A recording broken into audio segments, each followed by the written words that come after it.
Princess Peach's Origins, prequel to the Super Mario Bros. Movie, prequel to Margaret White, prequel to Carrie White's origin, prequel to Ms. Marvel in the Multiverse of Madness Origins. Prologue.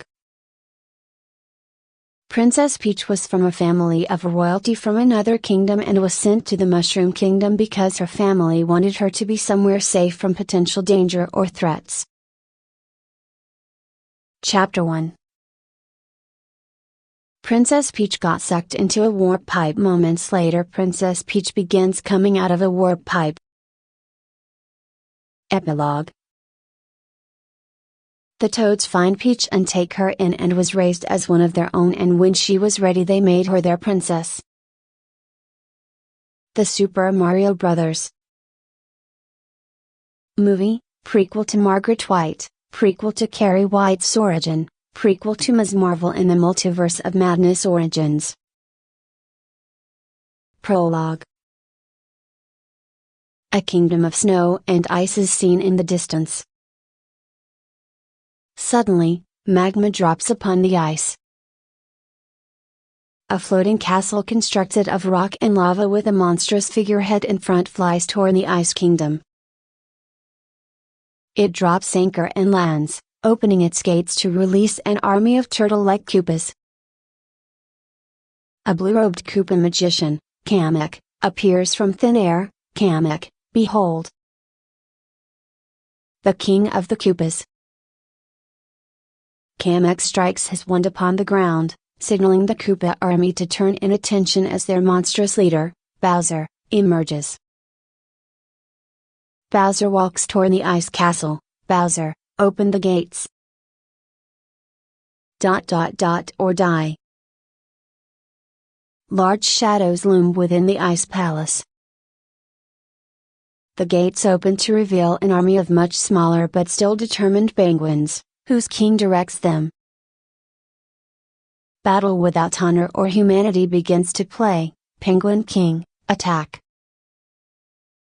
Penguins, battle cries. The penguins charge forward and begin pelting the Koopas with snowballs and ice chunks, to little effect. The Penguin King signals them to hold their attack. Battle without honor or humanity stops playing. Penguin King, that is but a taste of our fury. Do you yield? Bowser chuckles, I do not. Kamek magically lifts up the penguins and tosses them aside. Bowser uses his fire breath to destroy the ice castle. Penguin King, no. Bowser, oh. Within the castle ruins shines a bright light. Kamek levitates ice blocks for Bowser to walk up toward the light. He reaches a shining question block, which he breaks open to reveal the superstar. Bowser laughs, I finally found it. And now no one can stop me. Chapter 1. Mario notices that he's being pulled into the pipe as well, screaming as this happens. Now he's in the warp zone, being carried along a series of clear passageways moving through brightly colored clouds. Mario gasps, wow. Here's Luigi screaming, Luigi! Luigi, Mario! Mario goes towards him, gimme your hand. Mario and Luigi reach out, grab each other's hands and begin spinning. Mario, it's all gonna be okay. Luigi, how is this gonna be okay? Question mark. Mario, I'm telling you. Nothing can hurt us as long as we're together. Luigi is pulled away from Mario and enters a lava-covered portal. Luigi cries out, Mario! Mario, Luigi! Chapter 2. Mario is ejected from the pipe, lands on a giant mushroom and tumbles to the grass-covered ground. Mario shouts, groans, Mario gets up and looks in amazement. Mario gasps softly. Mario finds himself in the mushroom forest. Structures floating in midair are seen in the distance. As Mario approaches a blue mushroom, a small mushroom-capped person, Toad, jumps out. Toad, do not touch that mushroom, you'll die. Mario screams. Mario falls back towards the ground.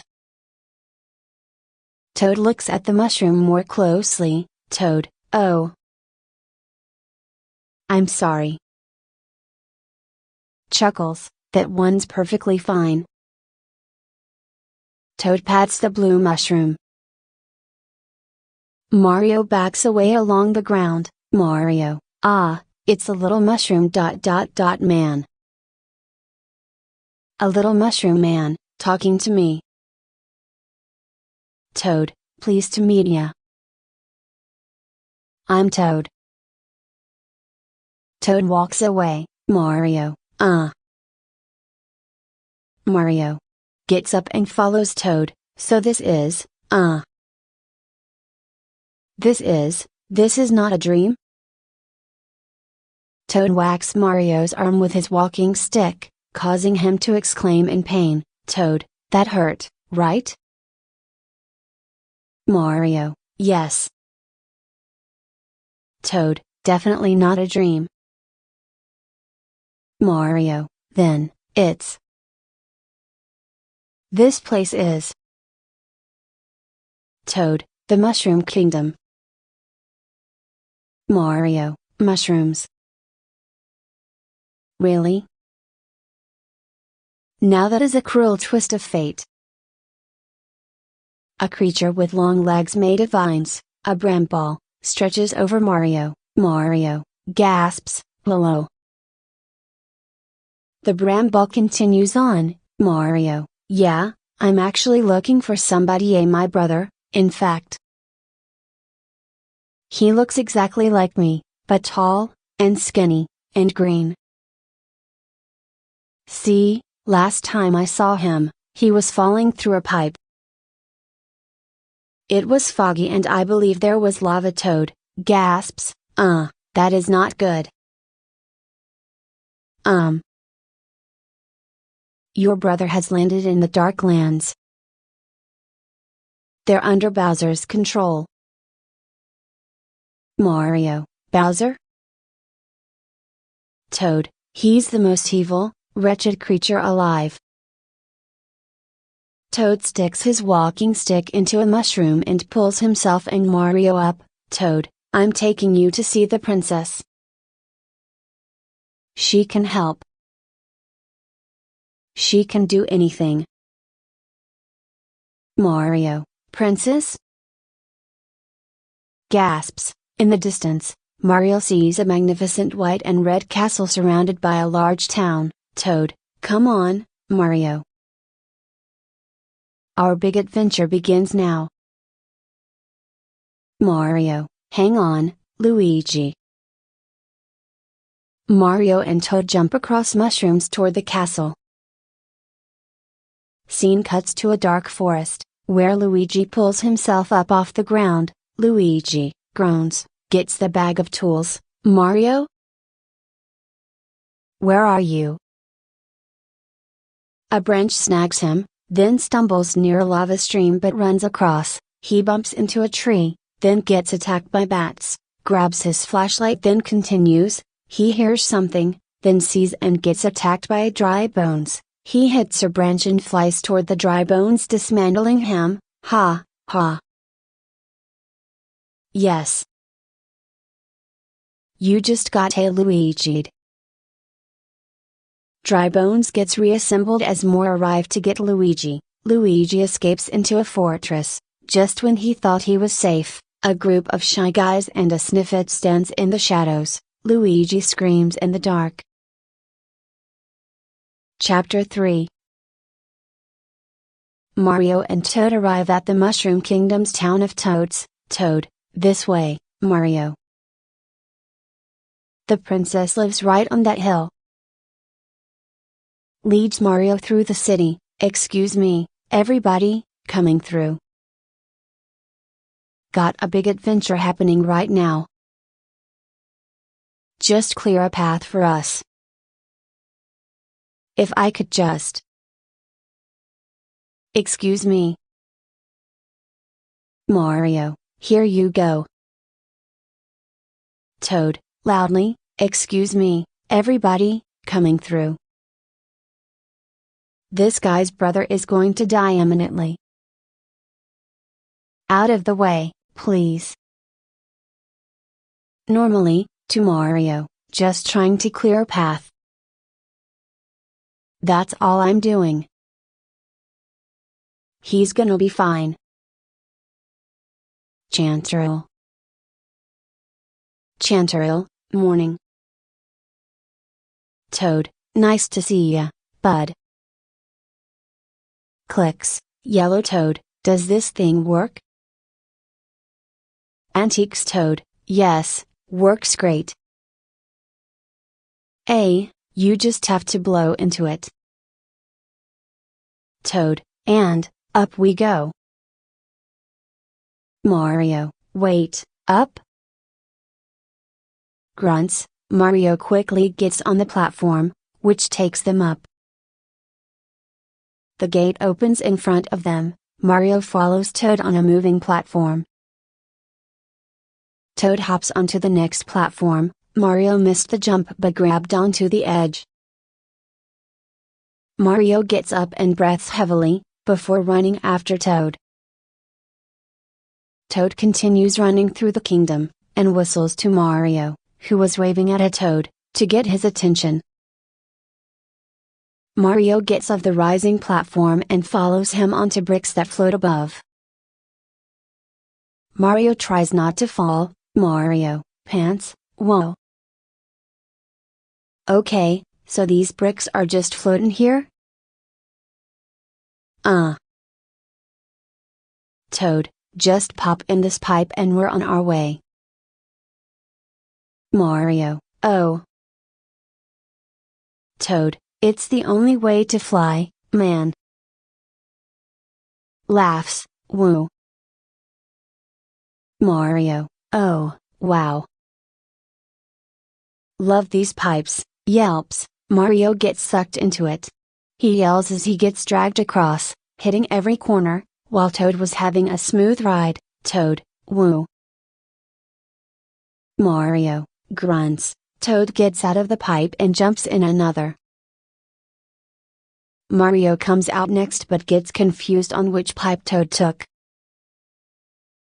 He gets in the wrong pipe and comes out of another. Mario, huh?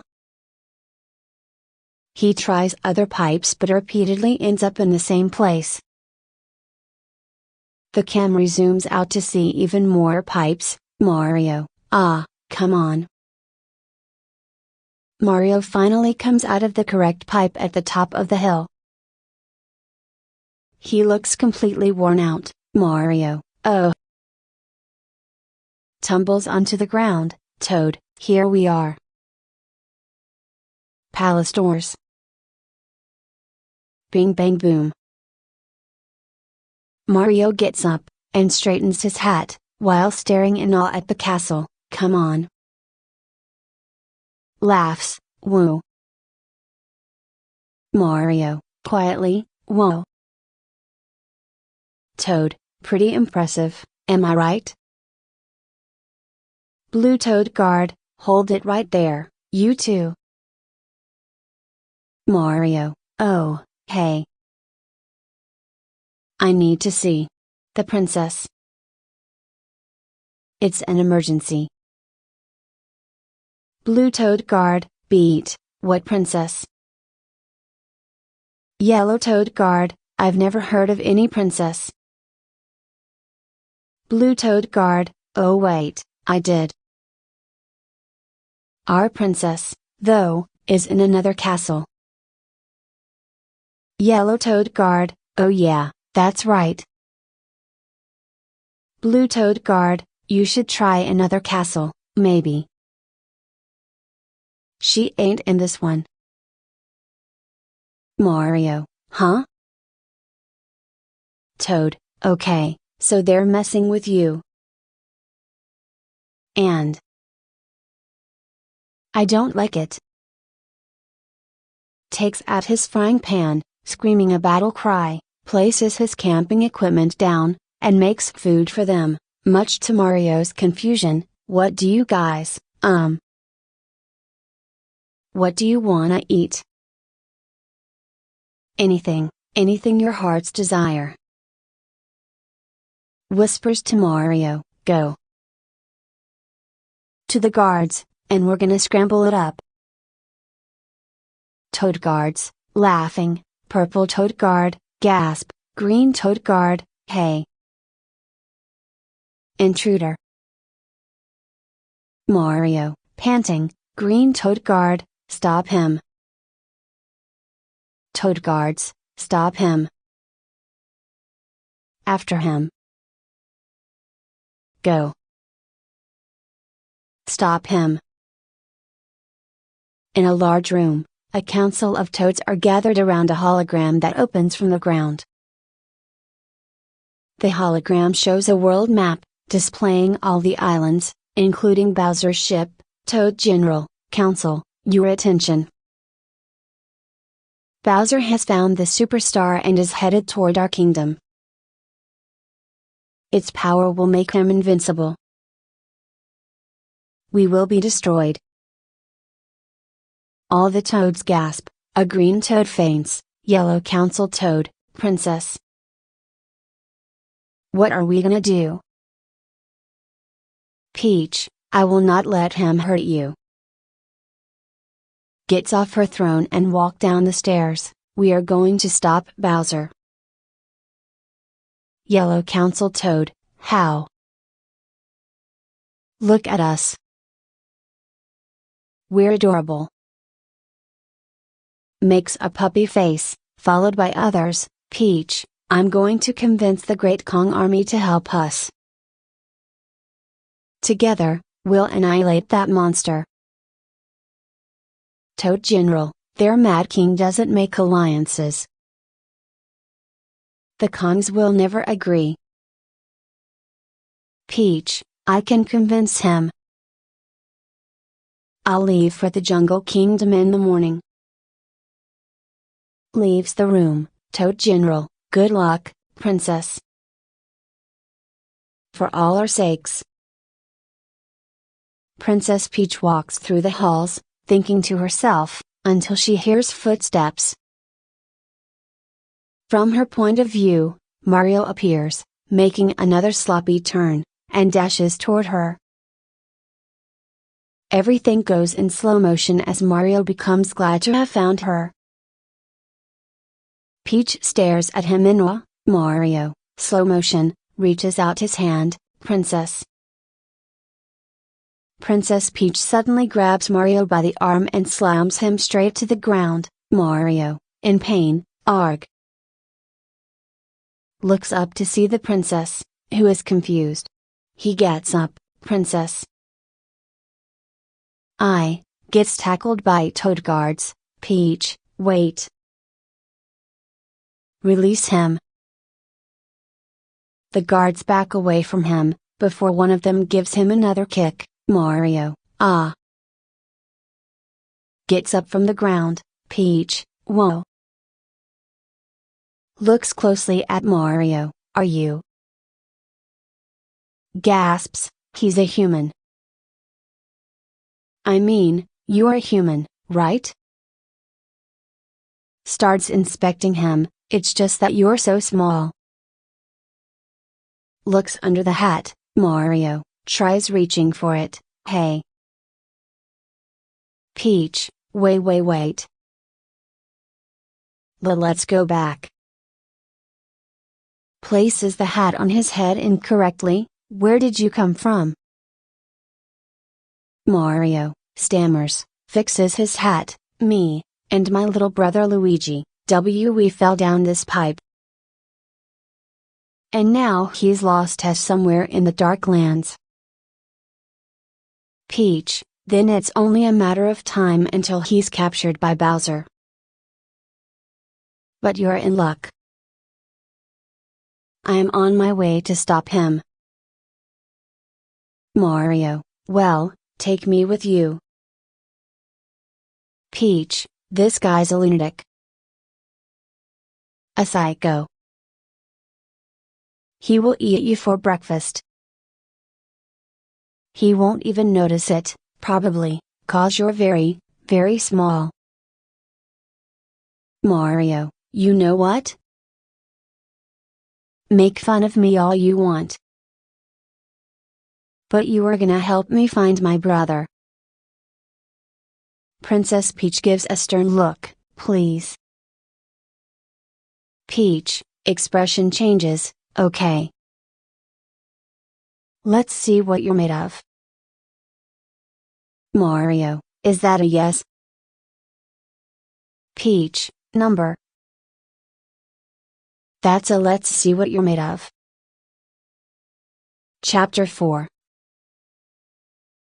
Princess Peach leads Mario to the balcony where it floats over to a middle of a lake, where a giant block appears, and as it opens, the training course appears, filled with many replicas of items appearing in the game. Peach, if you can finish this, you're coming with me. Watch and learn. Goes through the training course without any issue. Mario, that was amazing. Wait. How am I supposed to do that? Peach, with the power-ups. They give us special abilities. Peach hits a block with a super mushroom inside. It lands on Mario's hands. Mario, ugh. Really? Peach, go on. Eat it. Mario, ugh. Brings the mushroom up to his mouth trying to eat it. Now does this has to be a mushroom? 'Cause I just hate mushrooms, and Princess Peach glares at Mario, okay, okay. Determined grunt. Mario again brings the mushroom up to his mouth. Are you sure there's not like a Peach? Grabs the super mushroom and force feeds Mario, down the hatch. Yup, there it is and all gone. Mario, gags, huffs, oh, not cool. Mario's body begins to shimmer, huh? Mario's hand suddenly grows large and hits him in the nose, oh. Mario's feet grow as well, whoa. The rest of Mario's body grows, retaining his proportions but now standing as tall as Peach. Mario, whoa ho ho. I'm tall. Peach, and strong. Mario jumps up and punches a floating brick block, destroying it, and you can jump. Mario chuckles, oh, I got this. No problem. Runs on to the training course, jumps, woohoo. Begins to fall screaming. Mario crashes through brick platforms and lands in the water below. A warp pipe pulls him in and ejects him back onto the platform. Peach, oh, yeah. When you get hit, you lose the power. Peach hits the question block again and produces another super mushroom. Mario, great. Mug. Eats the super mushroom, and grows big again. Peach, come on. Try again. Holding out for a hero plays as Mario makes multiple attempts to make it through the course, the last being the most successful but ultimately ending in failure. Peach, well. We have a long journey ahead of us, mustache. Mario, but I didn't make it. Peach, you almost did. No one gets it right away. Mario, how many tries did it take you? Peach, oh. Chuckles, so many. I was not good at it. Worse than you. Smiles at him, Mario, you got it right away, didn't you? Peach, I got it right away, but I grew up here. Mario, okay, now you're just trying to make me feel better. Peach, no. No. Is it working? Mario, a little bit, yeah. A Koopa rock band is performing, Bowser, my army. Koopas. Goombas. Goombas, snarling, Bowser, whatever those things are. Spinas, dejected sighs, Bowser, after years of searching for the superstar, it is finally ours. Bowser's army, yeah. Bowser, I am now the most powerful turtle in the world. Bowser's army, yeah. Bowser, soon, we will arrive at the Mushroom Kingdom. Bowser's army, yeah. Bowser, where after years of being sworn enemies, I will ask their princess to marry me in a fairy tale wedding. The troops pause in place. One Koopa weakly pumps his arm, Koopa Troopa with spear, yeah. Koopa, did he say marry their princess? Minion, distant, doesn't she hate you? Bowser, of course she hates me. But that makes me love her all the more. Her heart-shaped bangs, the way she floats in the breeze, her immovable tiara. And when she sees this star. Oh ho ho ho. Wedding bells. Koopa Troopa with spear, well, what if she says no? The speaking Koopa is engulfed in Bowser's flame and turns into a dry bones. Bowser, then I will power up with this star and destroy the Mushroom Kingdom. Bowser's army, yeah. Bowser, so prepare yourselves for the best wedding ever. IT's gonna rock. Chapter 5. Luigi gets captured by Shy Guys and a Sniffit. They take Luigi to a balloon. During the flight, Luigi remembers his childhood where he is frightened by a bully. Then Mario, as a baby, stops him. The scene again cuts to Peach's castle. Horns play a fanfare as Mario and Peach exit the castle to a crowd of Toads. Mario gasps, Toads, cheering, Peach, they're all counting on us. No pressure.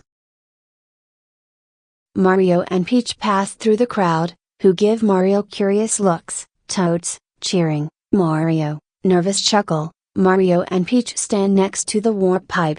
Peach, my Toads. Our days of terror are almost over. With the help of the Kong army, we will stop. A blue Toad raises his hand, causing Peach to stop mid-movement. Blue Toad, Who's he? Mario, nervous chuckle. Peach, beat, he's not important. The Toads start cheering again as Peach enters the pipe. Mario weakly waves goodbye and is also pulled in. They both start walking through the mushroom forest. Peach, nervous. Mario, who, me? Scoffs, yes. A little. Peach, giggles. Toad dances up behind them. Toad, ATM superscript A, we're going on an adventure. ATM superscript A, normal, come on, guys.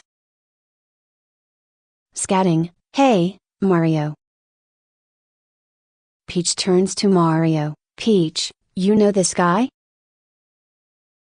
Mario, Toad, we're best friends. Mario, but are we? Toad hold up his finger to Mario and turns to Peach, Toad, don't worry. Emphatically, I will protect you. Peach, a Toad brave enough to join me. Toad, I fear nothing. Peach, well that settles it. You're coming with us. Let's move. Peach and Mario run off. Toad grabs a bitty bud and spins it around. Toad, ha ha ha.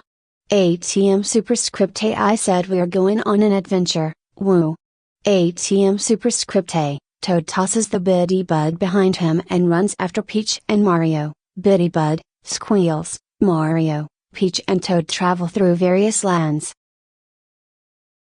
They end up looking over a mist-covered mountain range. Peach, pretty incredible, huh? Mario, Mamma Mia. Peach, I'll never let anyone ruin this. Stars appear as Bowser plays a piano on a floating rock platform. Bowser, ATM superscript A. Peach, you're so cool. And with my star, we're gonna rule. Peach, understand. I'm gonna love you till the very end. Peaches, peaches, peaches, peaches, peaches. Peaches, peaches, peaches, peaches, peaches. I love you. Oh. Peaches. Peaches ATM superscript A. Kamek teleports in. Kamek, sire? Bowser, breathes in, what? Kamek, the report from our intelligence. A mustachioed human has arrived in the Mushroom Kingdom. Bowser, snorts, Kamek, the princess has been training him. They are up to something, sire. Bowser sits in silence, then pats the bench seat next to him. Bowser, sit. Jam with me.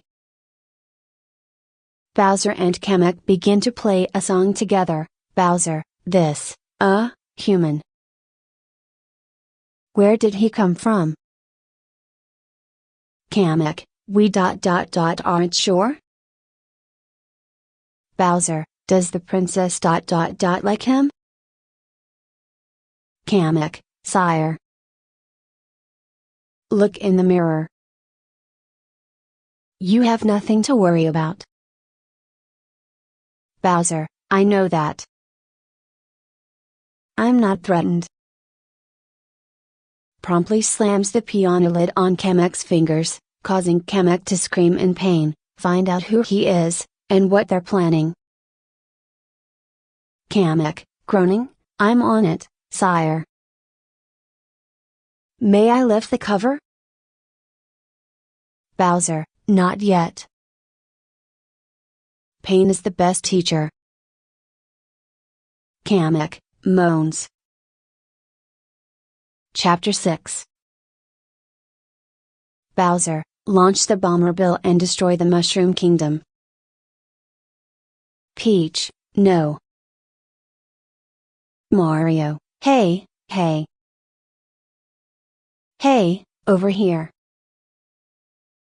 Mario, you asked for it. Mario, hey. Hello. Mario, really? Mario, follow me. Mario, come on. Mario, little closer. Mario, slow motion, Mamma Mia. Mario, huh? Mario Luigi's family, that's beautiful. You make this right. Huh? Huh, Mario, huh? Brooklyn? Spike, Mario? You almost dented my. Bowser's kingdom emerges from the pipe, as do several Mushroom World items. Bowser, Mario. Mario races toward the superstar, but Bowser blocks him. Bowser, you want this? He brutally grabs Mario by the arm and holds him up. Mario exclaims fearfully. Bowser snarls and gives him a massive sucker punch, sending him flying backwards into a car's windshield. Bowser breathes fire at Mario, who dodges the flames. Bowser growls, "You ruined my wedding. I was finally gonna be happy. Now you will suffer like me." With a mighty wag of his tail, Bowser blasts Mario into the Punch-Out Pizzeria. Bowser, you really thought you could stop me? You worthless, weak little nothing. Come out and fight. Or are you too scared? No response. Cackles, just what I thought. Princess Peach rushes over, jumps into the air in a spinning kick at Bowser, who grunts. Then Donkey Kong body slams into Bowser with a punch, knocking Bowser over. This angered Bowser even more. With an enraged bellow, he turns his attention to his attackers and fights back. He knocks Princess Peach, Donkey Kong and Toad off with his arm, then he roars at them before charging at them. Bowser roars, Mario Luigi, commercial audio, Mamma Mia. Mario, commercial audio, that's why the Super Mario Brothers are here. To save Brooklyn, Brooklyn save Brooklyn. Mario, quietly, let's go. Chapter 7. Mario comes outside just as Bowser was overpowering Donkey Kong. Bowser punches the ape, grabs him by the throat and lifts him up. He lashes his claws out, preparing to finish him off. But, Mario, hey! Leave him alone. Luigi, Mario. Bowser, releasing Donkey Kong, you just don't know when to quit. Mario, yeah. I've been told that before. Peach, Mario. Peach, the star. Bowser, no. That's mine. Breathes fire at Mario, but Luigi blocks it with a manhole. Mario, Luigi, nothing can hurt us as long as we're together.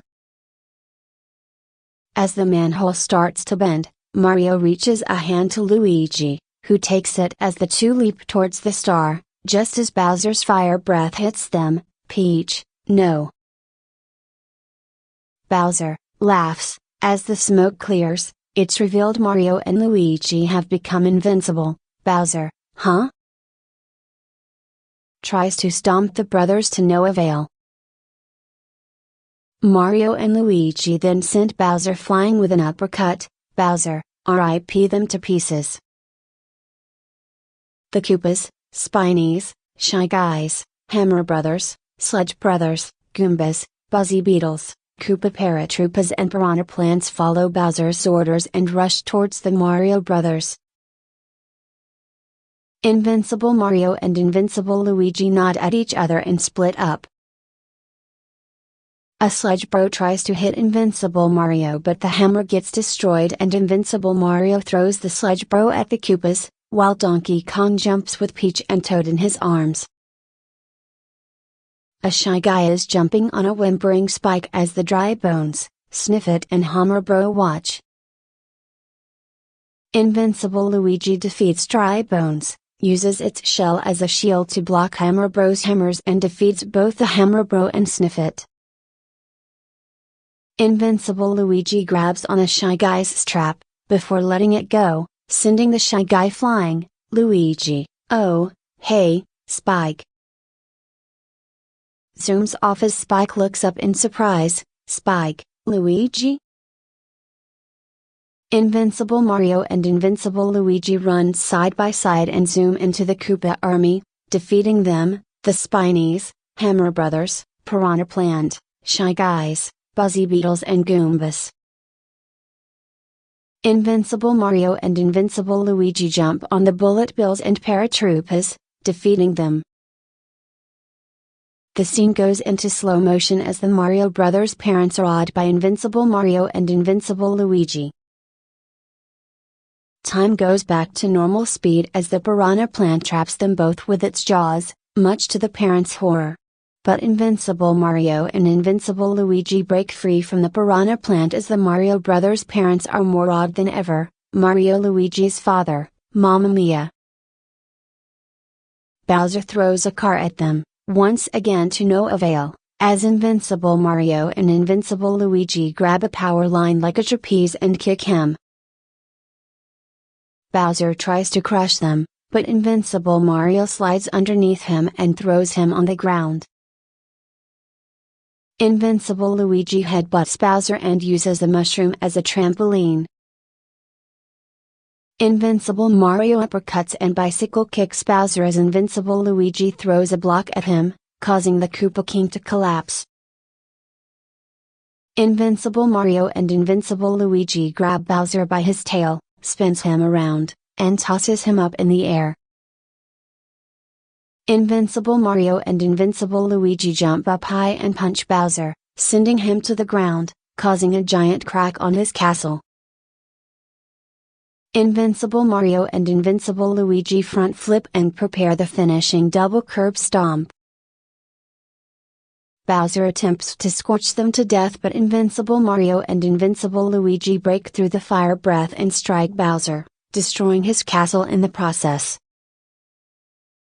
The 5 main characters, including Mario and Luigi on their normal state after the Superstars effect wears off, loom over Bowser. Bowser groans, Peaches chuckles, listen, this is not the way I pictured it, but give me one more chance. Peach, you number. Bowser, no, no, no, no. Peach stuffs the mini mushroom in his face, causing him to shrink in a high-pitched voice. Hey. Hey. That is not cruel. Donkey Kong, ha. He got the blue mushroom. Mario, to Peach, see? Told ya I'd get you a pet turtle. Peach, giggles, not bad, mustache.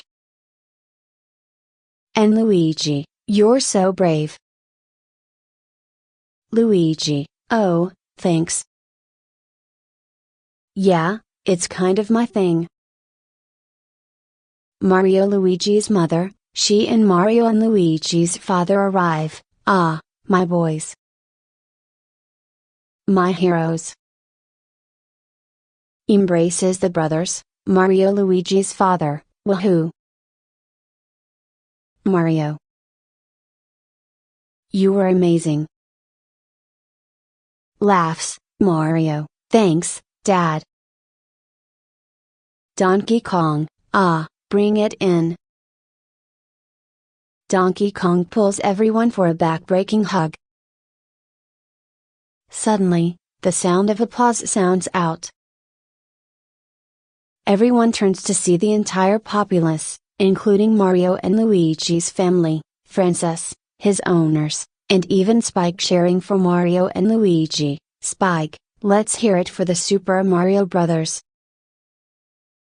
The populace continues to cheer the brothers on. Mario Luigi's father, these are my boys. Mario, ha hey. Giuseppe, woohoo. The brothers do their handshake, Mario Luigi, A. Mario, Luigi, Peach, Toad, and Donkey Kong strike a pose, Toad, yes. The five appear in a newspaper with the headline Brooklyn Saved, tacked onto a bulletin board in Mario's bedroom. Mario yawns, stretches. Mario and Luigi get dressed, collect their tools and walk out a door into the Mushroom Kingdom, where they now live. Green Toad, morning. Yellow Toad, hello. Mario and Luigi race each other to a warp pipe and jump in. Lumily drifts into view. Lumily, now that's a happy ending. Or is it? Because everything's over now. And all that's left is you and the infinite void. Beat, kind of makes you want to play saxophone, huh? Lumily pulls out a saxophone and begins to play. Epilogue.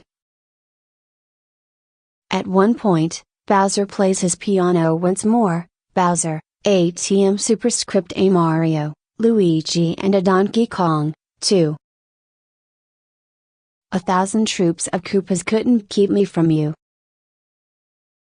Princess Peach, at the end of the line. I'll make you mine. Oh. Peaches, peaches, peaches, peaches, peaches. Peaches, peaches, peaches, peaches, peaches. I love you. Oh. ATM superscript A, the lights come on and a blue toad guard comes in, banging on the birdcage prison of the still tiny Bowser. Blue toad guard, hey. Quiet in there. Lights out, little guy. Bowser, high-pitched voice, hey. You can't treat me like this. Do you know who I am? I am Bo. Down in the Brooklyn sewers, an egg with green spots lays among the rubble and begins to hatch. Yoshi, Yoshi. Margaret White, prequel to Carrie White's origin, prequel to Ms. Marvel in the Multiverse of Madness Origins. Prologue. Margaret White was a religious fanatic, sorta like how most people are. She would often pray. Like every day of the week. Chapter 1. Margaret and her husband were having sex and Margaret ends up pregnant. A few years later, Margaret's husband divorced Margaret. Epilogue. As Margaret White was reading, she felt a pain in her stomach. Margaret goes to her bedroom. Her Bible lies on one of the steps. Blood was also dripping as well. Margaret now on her bed about to give birth to her daughter Carrie White.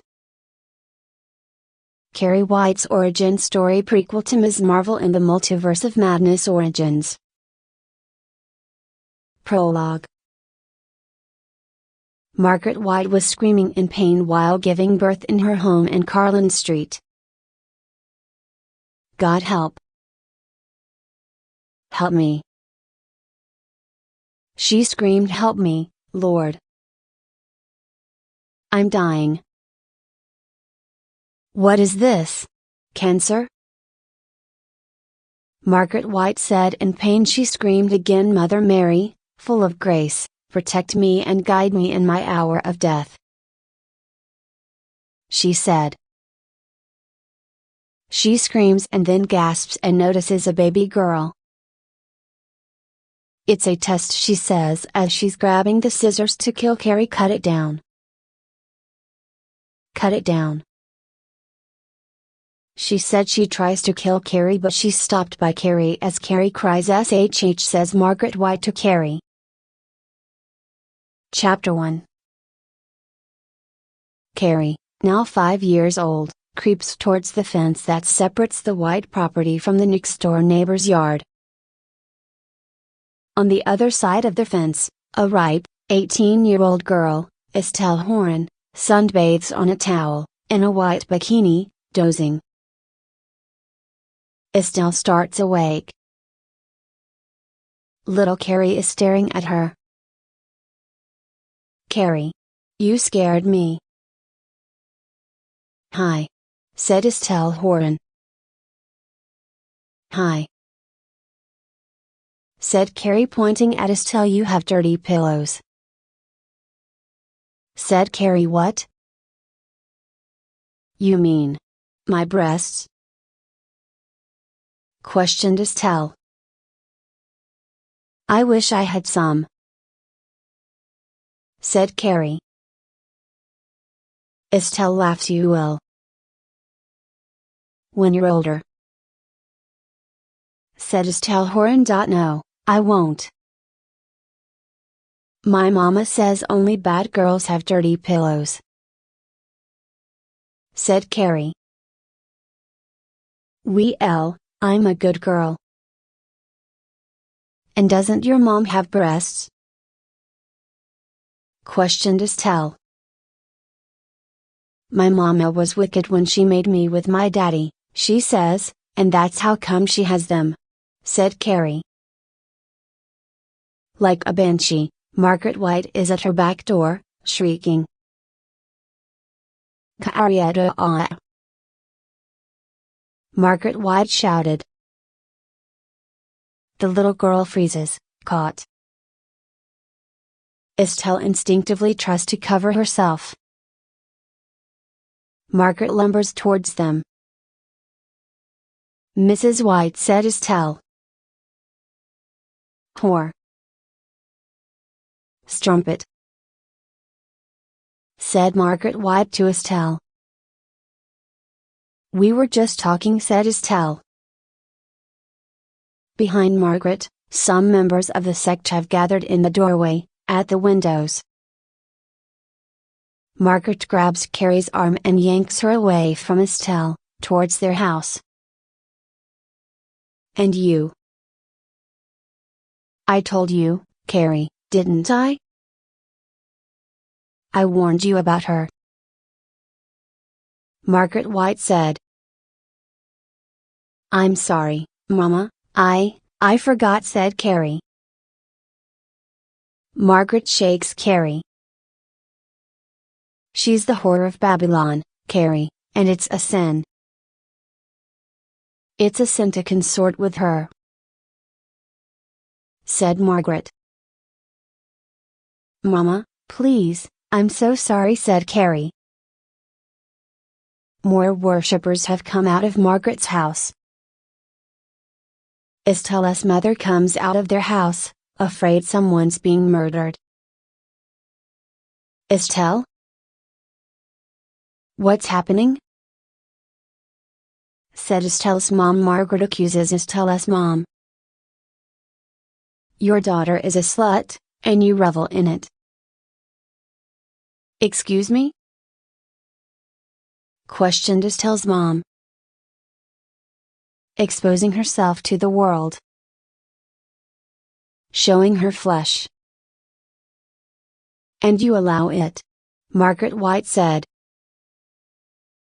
"Mom, she's hurting Carrie," said Estelle. "Let that girl go, Margaret, or I'll call the police," said Estelle's mom. "You see, Carrie? You see how they are? How they threaten," said Margaret White. Carrie sobs. "Mo mama," said Carrie. The cacophony builds, with Margaret, Estelle, and Estelle's mother all yelling, the worshippers staring, Carrie wailing as Margaret drags her back towards the house. Suddenly a pebble falls from the sky and hits the white roof, bouncing off it. Then another one. Margaret stops shaking Carrie, looks up.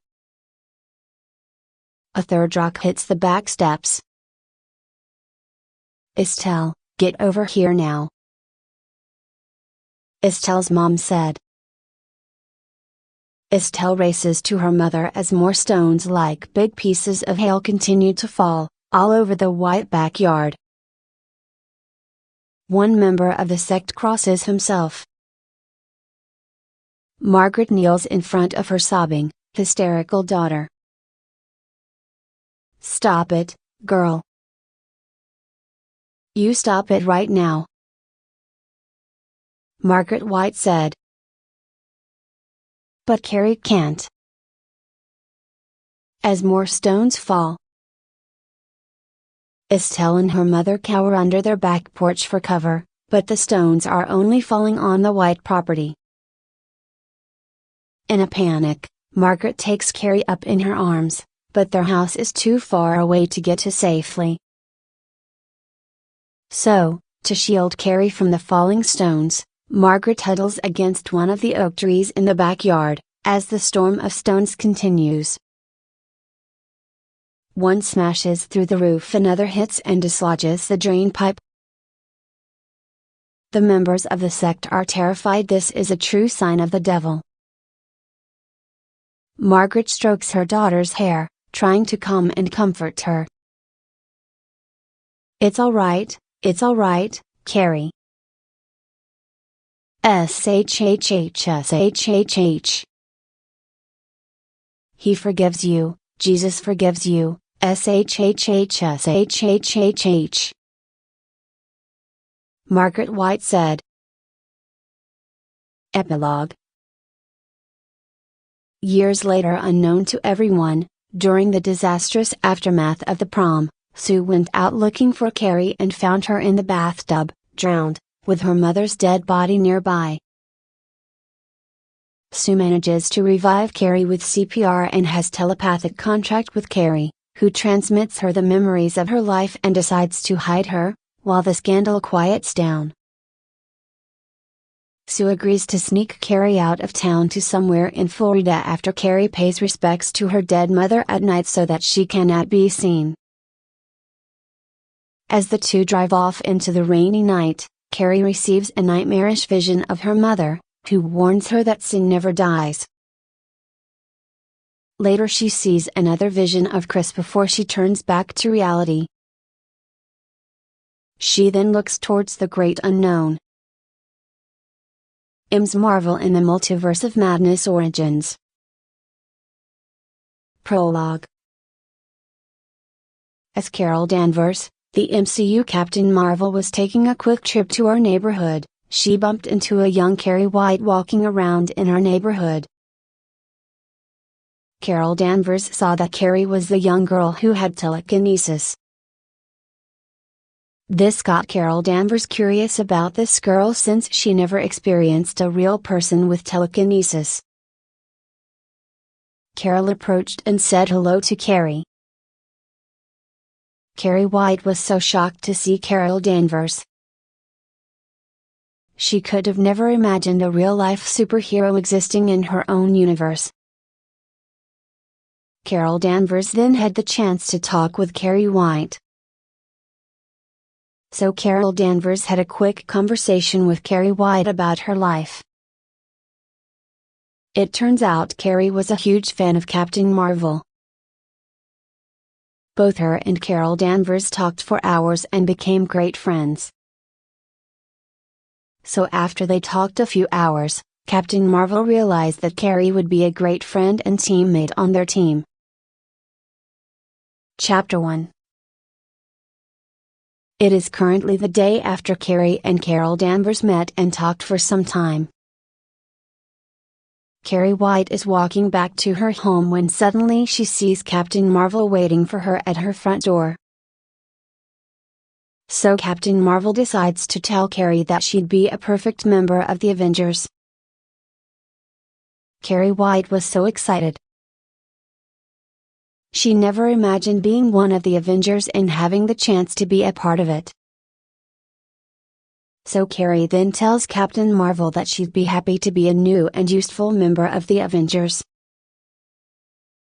So after talking for a few hours, Captain Marvel offers to take Carrie White to the Avengers base. So Captain Marvel introduces her to the other Avengers such as Spider-Man, Black Panther, Iron Man, Captain America, and more. Carrie White is so excited that she met some of the most awesome heroes ever.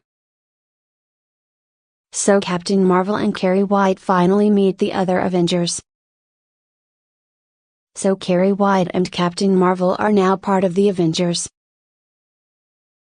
Epilogue.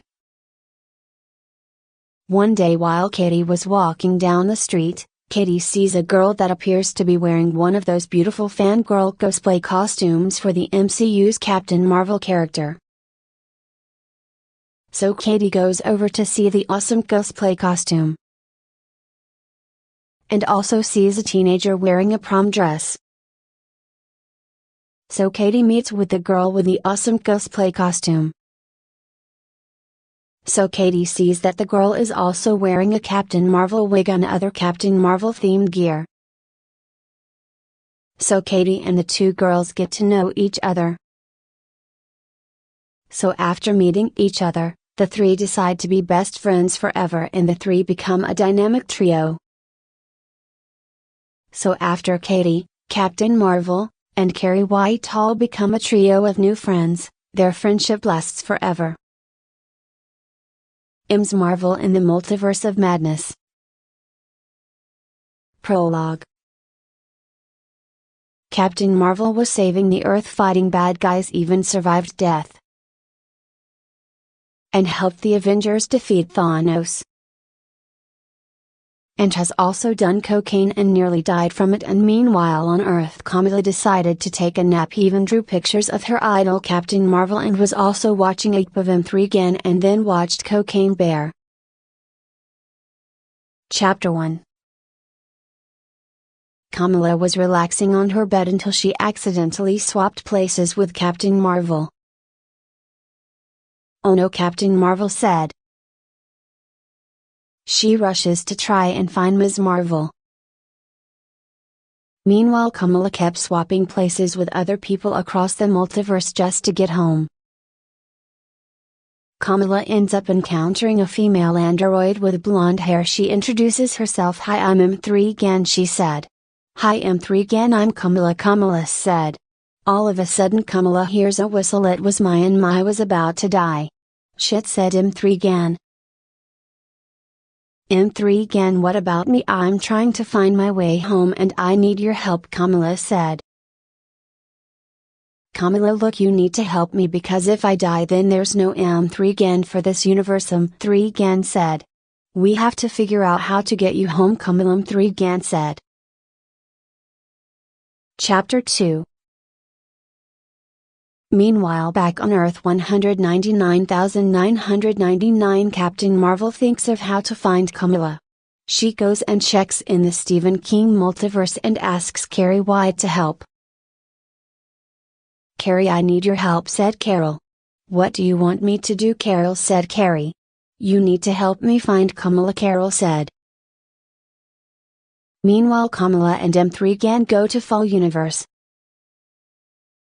"Shit, why are we 2,000 feet above ground?" Kamala said. "Oh no no no no," M3 again said in fear. "We gotta get the fuck down or something," Kamala said. That same death whistle can be heard again. It was Mai and is trying to kill M3 again for cursing her with the trauma entity. "Run," M3 again shouted. "You fucking asshole, I'm gonna fucking kick your fucking ass," Mai said. Mai kicks M3 again's groin. Chapter 3. Kamala grabs M3 again, saving her. "Thank you, Kamala," M3 again said. "You're welcome," Kamala said. Meanwhile Carol and Carrie look through finding Kamala and check and see if she is in this universe, and Katie tells them that M3 again and Kamala went to a different universe, saying that they were trying to get Kamala back home. Meanwhile M3 again and Kamala figure out that someone is after Kamala.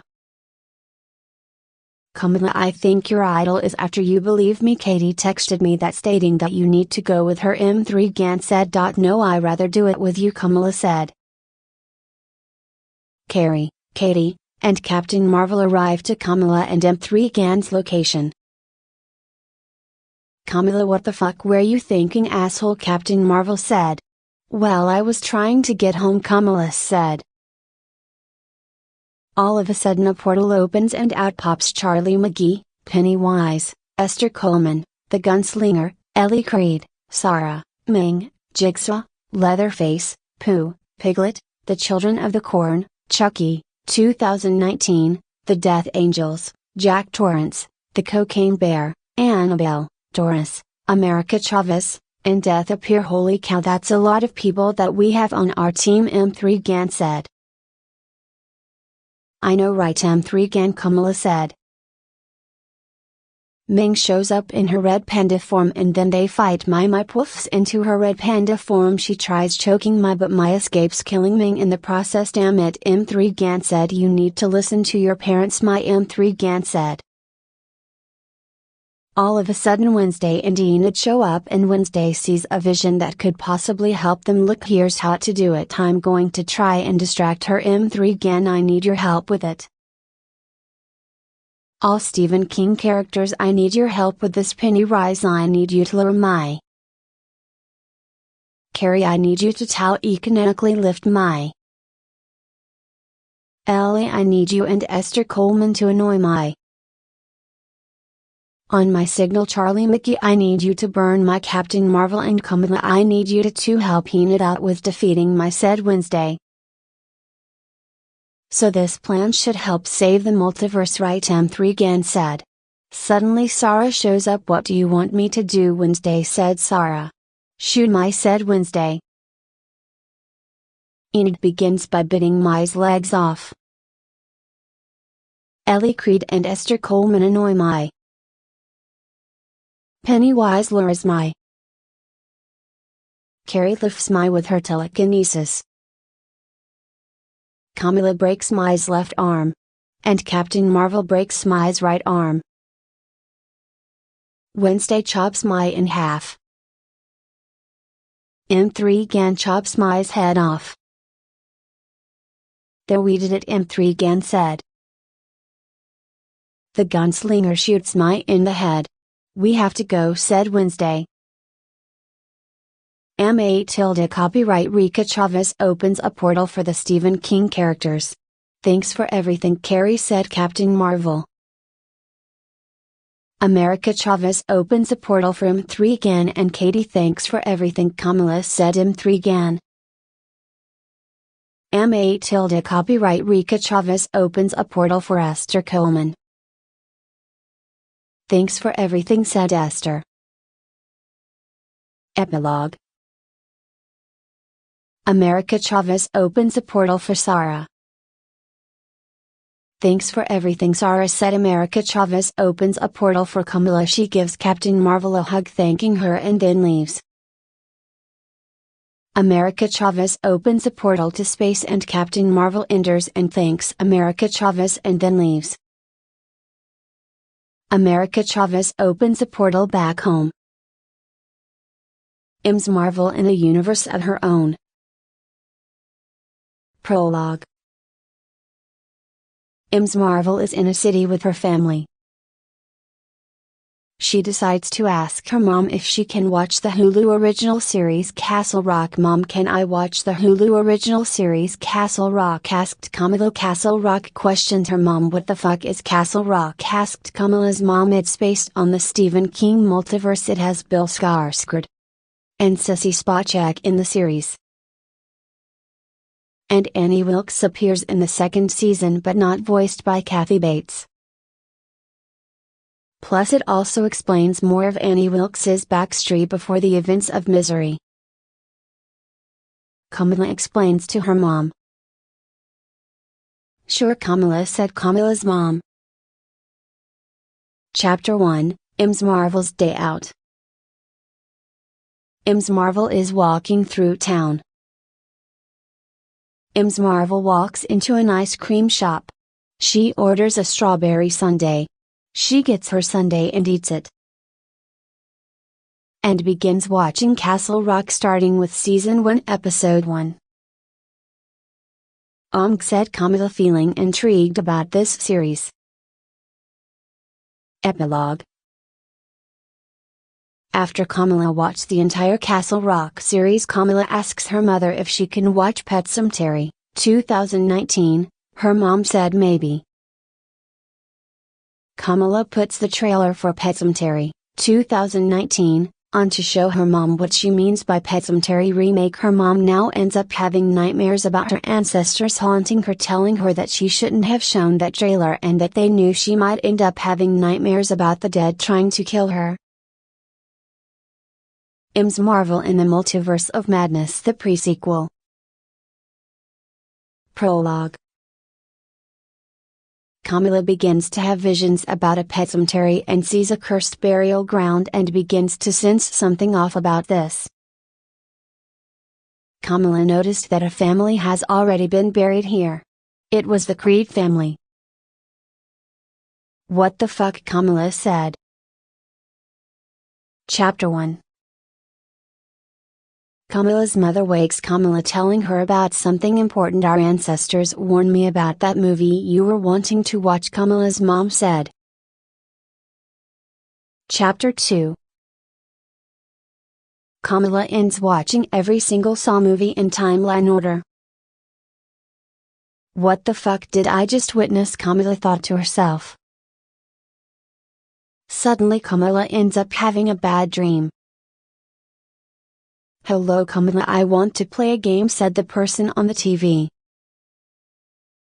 How the fuck do you know me, Kamala said. Epilogue. She got an idea on how to escape. She decided to hack into it, making it free her. It works. She escapes and heads back home, where she can finally relax at home. Miss Marvel in the Multiverse of Madness, 2. Prologue. Kamala and her friends go looking for answers at the Marvel Universe. They find that things are much more sinister than initially thought. A battle against evil and a trip down the multiverse awaits them. Can they defeat their own? Chapter 1. It had been days since Kamala had been brought to the Marvel Universe. She had found herself stranded, confused, and alone. She had tried to get back home, but she kept ending up in places she wasn't familiar with. She had almost lost hope when she met M3gan, a strange android that looked human. At first, Kamala had been afraid of her, but once she got to know her, she realized that she was actually really nice. Chapter 2. It had been ages since Kamala had last seen her own universe. But she finally did it. She had found her way home. And as she stepped into the portal, she felt her heart race with anticipation. This was it. She was finally going to see her family and friends again. She stepped through the portal and into her own universe. Chapter 3. In the aftermath of the battle, Kamala sat down with M3gan and her friends to celebrate their victory. They all felt accomplished. After all, saving the entire multiverse from the threat of annihilation and having to see millions of universes destroyed was no easy feat. Kamala was extremely proud of herself and her friends, and she was glad that they all worked together to defeat such an evil force. Chapter 4. As Kamala and her friends walked away from the battle, they couldn't help but feel accomplished. They had done it. They had defeated the evil. Chapter 5. The final battle was epic and full of action. It was full of tension and excitement as Kamala and her friends fought against the evil that had threatened to destroy the multiverse. It was the fight of their lives. And when it was all over, they emerged victorious. The multiverse was finally safe. And Camilla was finally home. Epilogue. Well, we did it, Camilla. We finally saved the entire multiverse from destruction. Yeah, I know. It sure was rough, but in the end, I think we did a good job. Camilla and M3gan stood triumphantly over the defeated Mai. They had worked together with everyone in the multiverse and had defeated a terrible evil. M's marvel in the multiverse. Prologue. After defeating Mai and the terrible evil, something supernatural happens in her home. What is going on? Camilla thought in fear. Mom, Camilla said. Suddenly Camilla sees a ghost hanging her mom, Camilla shouted. Suddenly Camilla wakes up and realizes that she began having a vision about something that her mom died. Chapter 1. Camilla rushes to save someone from being dead, but her keeps doing something to her and doesn't know what is causing it to happen. What is wrong with me? Why can't I do anything right? Camilla thought to herself. Is it because they are warning me about something bad that is going to happen? Camilla thought. Is it because of those Stephen King novels? Camilla said. Chapter 2. Camilla called M3gan asking for her help. M3gan rushes in asking what she needs for some stupid reason. You were listening to Stephen King novels again, weren't you, Camilla? M3gan said. Yes, Camilla said. What one? M3gan said. Carrie, Camilla said. Great guess, Carrie. Ruined prom for you, M3gan said. Epilogue. M3gan gives her advice that whenever she is listening to or watching something Stephen King related, Camilla needs to not do it all at once and do it in small increments. M's marvel into the multiverse of madness. Prologue. Camilla notices a warp pipe and calls M3gan to come down here and to get the others. M3gan and the crew come to Camilla. Camilla, what is it? M3gan said. I don't know, Camilla said. I have no idea where it goes to, Camilla said.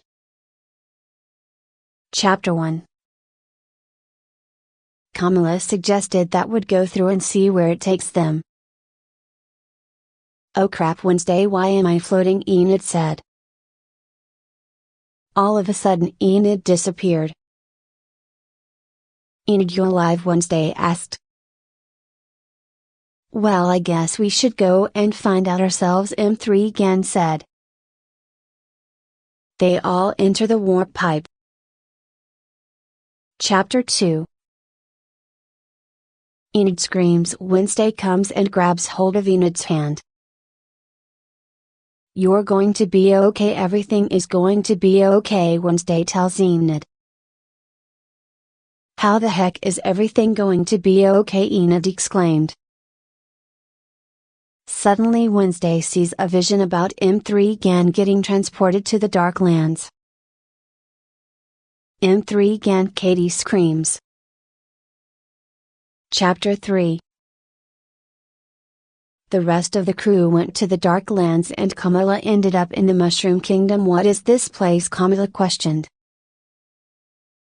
Toad comes and begins to notice a Muslim in the Mushroom Kingdom. Who are you? Toad asked Camilla. I'm Camilla. Camilla said, I'm trying to find the rest of my crew. You know, M3gan, Katie, Carrie, Wednesday, Enid, Captain Marvel, Charlie McGee, Pennywise, Esther Coleman, the Gunslinger, Ellie Creed, Sarah, Ming, Jigsaw, Leatherface, Pooh, Piglet, the Children of the Corn, Chucky, 2019, The Death Angels, Jack Torrance, The Cocaine Bear, Annabelle, Doris, America Chavez, and Death. Kamala said to Toad.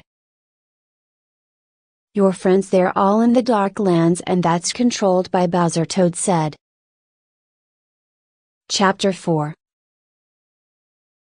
In the Dark Lands, M3 again, Katie, Carrie, Wednesday, Enid, Captain Marvel, Charlie McGee, Pennywise, Esther Coleman, the Gunslinger, Ellie Creed, Sarah, Ming, Jigsaw, Leatherface, Pooh, Piglet, The Children of the Corn, Chucky, 2019, The Death Angels, Jack Torrance, The Cocaine Bear, Annabelle, Doris, America Chavez, and Death all start notice something that's taking them to Bowser. What is going? Where are they taking us? Esther said.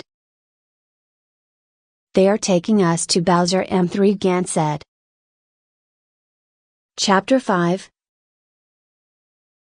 Kamala, Mario, Luigi, Donkey Kong, and Princess Peach go to save Kamala's friends from the evil clutches of Bowser. So you're saying you all fought Bowser before, right? Kamala said. Yes, Mario said. Chapter 6.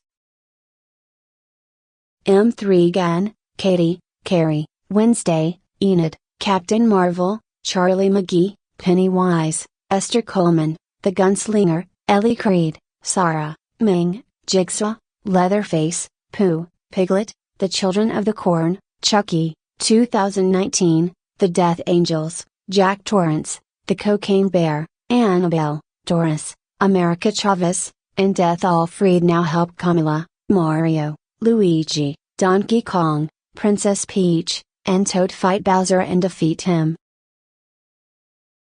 Epilogue. Kamala, M3 Gan, Katie, Carrie, Wednesday, Enid, Captain Marvel, Charlie McGee, Pennywise, Esther Coleman, the Gunslinger, Ellie Creed, Sarah, Ming, Jigsaw, Leatherface, Pooh, Piglet, The Children of the Corn, Chucky, 2019, The Death Angels, Jack Torrance, The Cocaine Bear, Annabelle, Doris, America Chavez, and Death all go home. Meanwhile, in the Mushroom Kingdom, Bowser still sings Peaches in his cage. Bowser sees a red balloon. Oh poop, Bowser said. Meanwhile, Luigi ends up being lured by his brother Mario, only for Luigi to be eaten by Pennywise. M's marvel across the multiverse of madness. Prologue. The next day, Mario woke up noticing that his brother was gone. He had to urgently call the rest of the team to Mushroom Kingdom. Kamala, M3 Gan, Katie, Carrie, Wednesday, Enid, Captain Marvel, Charlie McGee, Pennywise, Esther Coleman, the Gunslinger, Ellie Creed, Sarah, Ming, Jigsaw, Leatherface, Pooh, Piglet, The Children of the Corn, Chucky, 2019, The Death Angels, Jack Torrance, The Cocaine Bear, Annabelle, Doris, America Chavez, and Death. I need your help, Mario said. Chapter 1. So you're saying that someone ate your brother, M3 Gan said. Yes, Mario said. It's not our Pennywise that did it, Carrie said. The evil Pennywise is here, about to lure Katie. Wednesday sees a vision where Katie dies and tries to prevent Katie from being dead. Chapter 2. Kamala thought of an idea of how to defeat evil Pennywise because she read it. The Losers Club, they know Pennywise, we need their help, said Kamala. So your plan is to get the Losers Club to help us, M3 Gan said.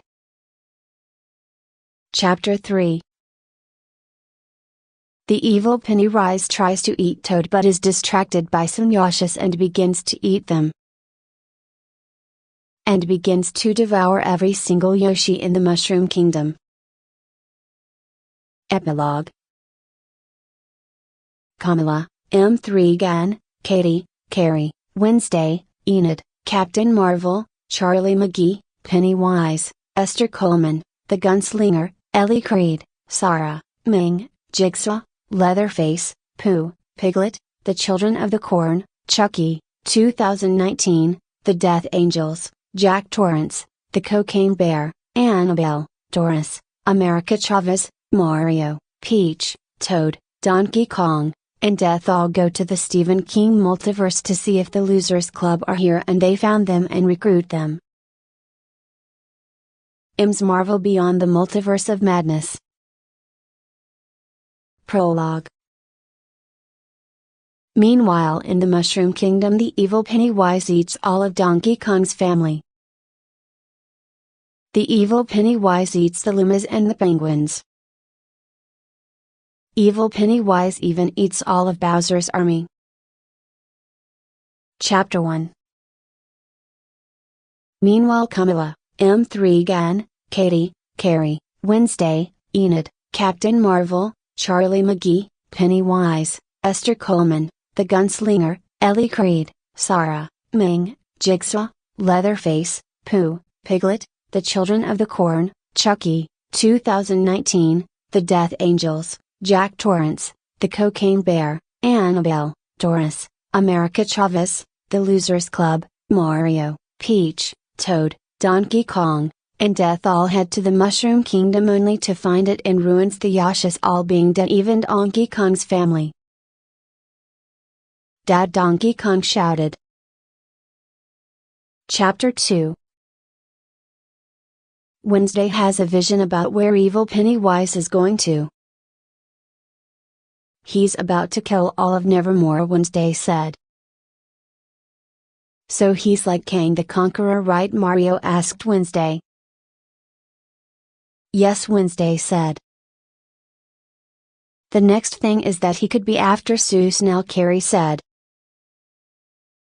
Chapter 3. Camilla, M3 Gan, Katie, Carrie, Wednesday, Enid, Captain Marvel, Charlie McGee, Pennywise, Esther Coleman, The Gunslinger, Ellie Creed, Sarah, Ming, Jigsaw, Leatherface, Pooh, Piglet, The Children of the Corn, Chucky, 2019, The Death Angels, Jack Torrance, The Cocaine Bear, Annabelle, Doris, America Chavez, The Losers Club, Mario, Peach, Toad, Donkey Kong, and Death all head to the TVA to warn them of a Pennywise variant wreaking havoc across the multiverse. Chapter 4. The TVA, Camilla, M3 Gan, Katie, Carrie, Wednesday, Enid, Captain Marvel, Charlie McGee, Pennywise, Esther Coleman, The Gunslinger, Ellie Creed, Sarah, Ming, Jigsaw, Leatherface, Pooh, Piglet, The Children of the Corn, Chucky, 2019, The Death Angels, Jack Torrance, The Cocaine Bear, Annabelle, Doris, America Chavez, The Losers Club, Mario, Peach, Toad, Donkey Kong, and Death all head to Nevermore to prune this evil variant of Pennywise. Chapter 5.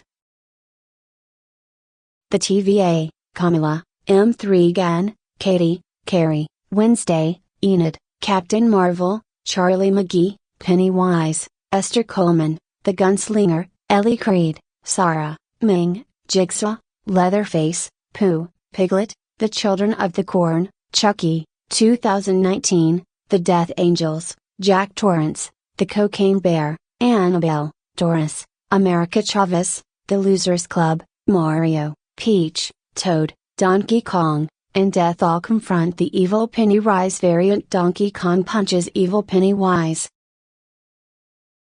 Now you die, said Donkey Kong. This is for eating my brother, you stupido, Mario said as he punches the evil Pennywise. The Losers Club defeat the evil Pennywise variant and the evil Pennywise is taken to the TVA. Epilogue. Camilla, M3 Gan, Katie, Carrie, Wednesday, Enid, Captain Marvel, Charlie McGee, Pennywise, Esther Coleman, The Gunslinger, Ellie Creed, Sarah, Ming, Jigsaw, Leatherface, Pooh, Piglet, The Children of the Corn, Chucky, 2019, The Death Angels, Jack Torrance, The Cocaine Bear, Annabelle, Doris, America Chavez, The Losers Club, Mario, Peach, Toad, Donkey Kong, and Death All Go Home while the TVA take care of the evil Pennywise. Thanks for your help, Mario said. You're welcome, Mario. M3 Gan said. Ms Marvel outside the multiverse of madness. Prologue. A flashback occurs with Kang destroying most of the multiverse. Years later in the present day, Captain Marvel encountered Kang. You seem familiar. I have killed you before, Kang said. Chapter 1. Captain Marvel calls the rest of the team to come to her now.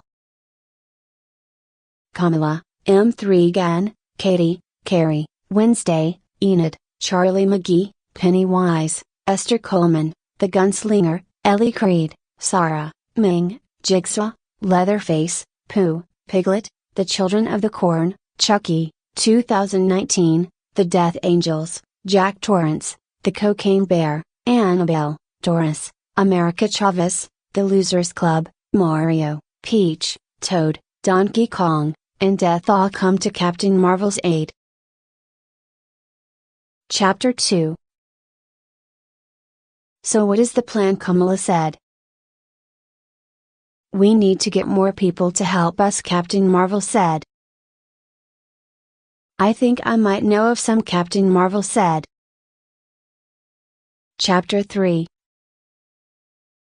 We need Lara Croft and Nathan Drake, said M3 Gan. They find Lara Croft and Nathan Drake. Your universes are in danger, Wednesday said. Chapter 4.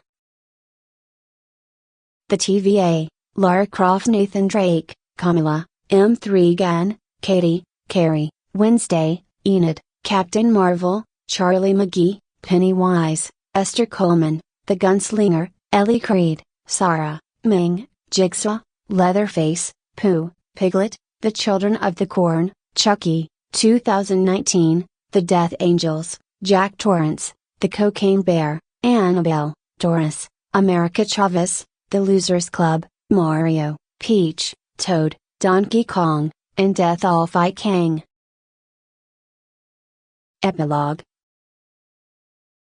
The TVA, Lara Croft, Nathan Drake, Kamala, M3 Gan, Katie, Carrie, Wednesday, Enid, Captain Marvel, Charlie McGee, Pennywise, Esther Coleman, The Gunslinger, Ellie Creed, Sarah, Ming, Jigsaw, Leatherface, Pooh, Piglet, The Children of the Corn, Chucky, 2019, The Death Angels, Jack Torrance, The Cocaine Bear, Annabelle, Doris, America Chavez, The Losers Club, Mario, Peach, Toad, Donkey Kong, and Death explained to others about their adventures and the many challenges they faced.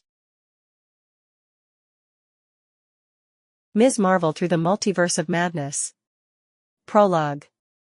Kamala sees a portal to a different universe, that being Oceanside. Oh, M3 gone, Kamala said. What? M3 gone said. There's a portal, Kamala said. Chapter 1. Two people come out of the portal and they are Ruby Gilman and Chelsea Vander Zee. Hi, we need your help, it's regarding Thanos and we need you and your crew, Kamala, Chelsea said.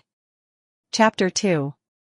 Ruby Gilman, Chelsea Vander Zee, the TVA, Lara Croft, Nathan Drake, Kamala, M3 Gone, Katie, Carrie, Wednesday, Enid, Captain Marvel, Charlie McGee, Pennywise, Esther Coleman, The Gunslinger, Ellie Creed, Sarah, Ming, Jigsaw, Leatherface, Pooh, Piglet, The Children of the Corn, Chucky, 2019, The Death Angels, Jack Torrance, The Cocaine Bear, Annabelle, Doris, America Chavez, The Losers Club, Mario, Peach, Toad, Donkey Kong, and Death all go to defeat Thanos. Epilogue. Thanos blips half of the crew. You should have gone for the head, Thanos said. The crew feel depressed about their defeat. Kamala even feels depressed that her friend M3 Gone was blipped. Ruby Gilman comforts her, making her feel better. Ms. Marvel and of the Multiverse of Madness. Prologue. After the tragic blip, Kamala currently figures out a way to find other people who have lost someone during the blip. "Hey, it's me, Ember Lumen. I lost my boyfriend Wade Ripple," Ember said. Chapter 1. Ruby Gilman, a Kraken hiding as a human, came up with a way to fix it through traveling back and grabbing the nano gauntlet and then hoping it fixes everything. Chapter 2. Kamala knows of a certain assassin to help with that. His name is Ezio Auditore de Firenze. Chapter 3.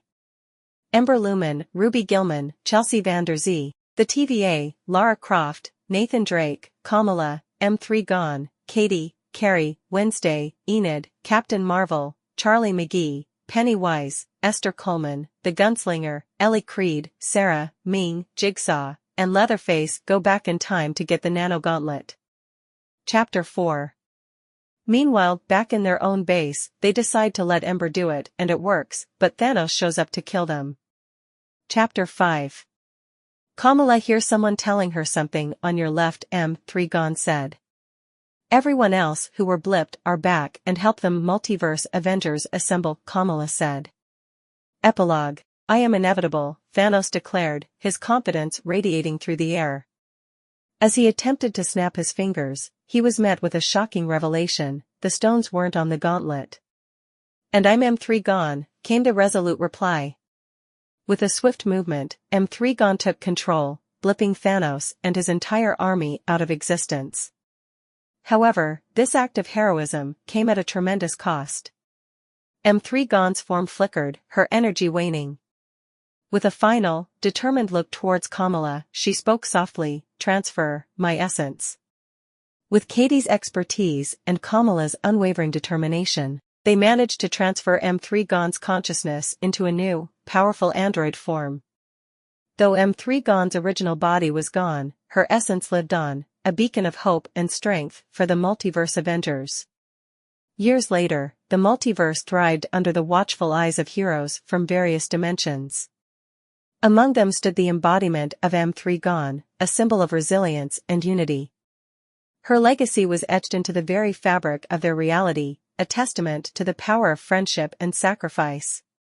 And so, the multiverse remained safe, guarded by heroes from different corners of existence, forever ready to face whatever challenges may arise in the ever-expansive tapestry of realities. Kamala Khan, Ms. Marvel. Kamala emerges from the battle with a newfound sense of purpose and strength, having witnessed the power of unity across the multiverse. She continues to lead the Multiverse Avengers, working tirelessly to ensure the safety and harmony of the multiverse. With M3 Gone's essence now a part of her, Kamala is a beacon of hope and determination, always ready to face any challenge. M3 Gone. While her original form is gone, M3 Gone's consciousness lives on within Kamala. Her legacy is honored by the Multiverse Avengers, who continue to draw inspiration from her selfless act. Kamala, carrying M3 Gone's essence, serves as a living tribute to her friend's sacrifice, a symbol of unity and strength across realities. Katie's expertise in advanced android technology continues to grow, and she becomes a vital member of the team. Her ingenuity and knowledge are instrumental in various missions, and she maintains a close bond with Kamala. Together, they push the boundaries of technology, ensuring that the Multiverse Avengers are always equipped to face any threat. As a trio, Kamala, M3 Gone, and Katie form a formidable team, their combined strengths and abilities making them a force to be reckoned with.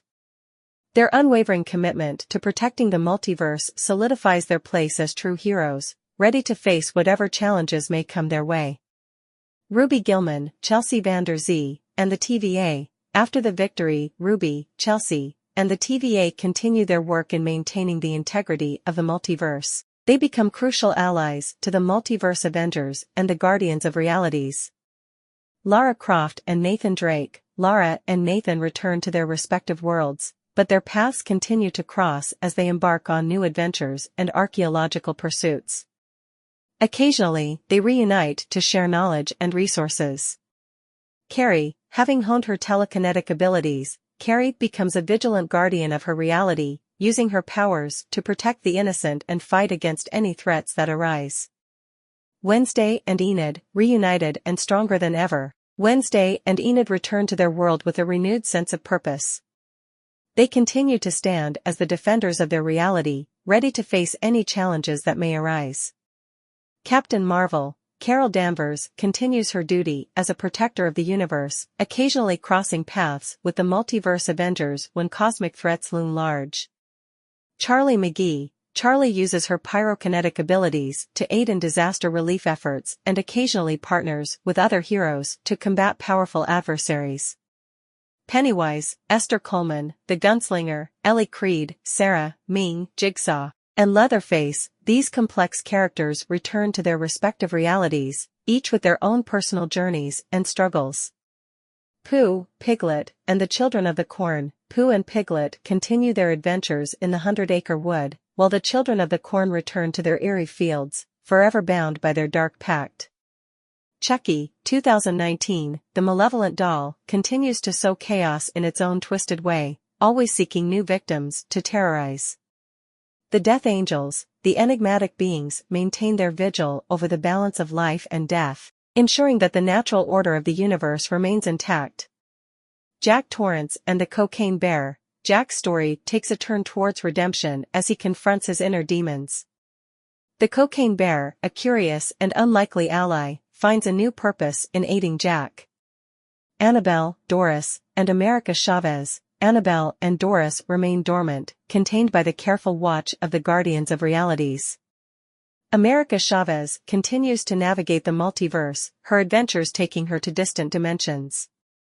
The Losers Club, bonded by their shared experience, the Losers Club returns to Derry, Maine, forever connected by the horrors they faced. Mario, Peach, Toad, and Donkey Kong, the beloved characters, continue their adventures in the Mushroom Kingdom, occasionally called upon to assist in interdimensional crises. Ember Lumen and Ezio Auditore de Firenze. Ember and Ezio return to their respective worlds, forever changed by their involvement in this multiversal conflict. They carry the memory of their heroic efforts, ready for new challenges. Death, the enigmatic cosmic entity, continues to observe and guide the ebb and flow of life and death across the multiverse, a silent but ever-present force. Shadows of the Multiverse, the legacy of Basim ibn Ishaq. Prologue. In the aftermath of the multiverse Avengers' triumph, a new ripple emerges across dimensions. Basim ibn Ishaq, an enigmatic assassin, traverses realms with a purpose known only to him. His presence signals a convergence of fates, hinting at a deeper connection to the intricate web of realities. Chapter 1, Echoes of the Unknown. The city of Istanbul bustles with life as Basim traverses its ancient streets.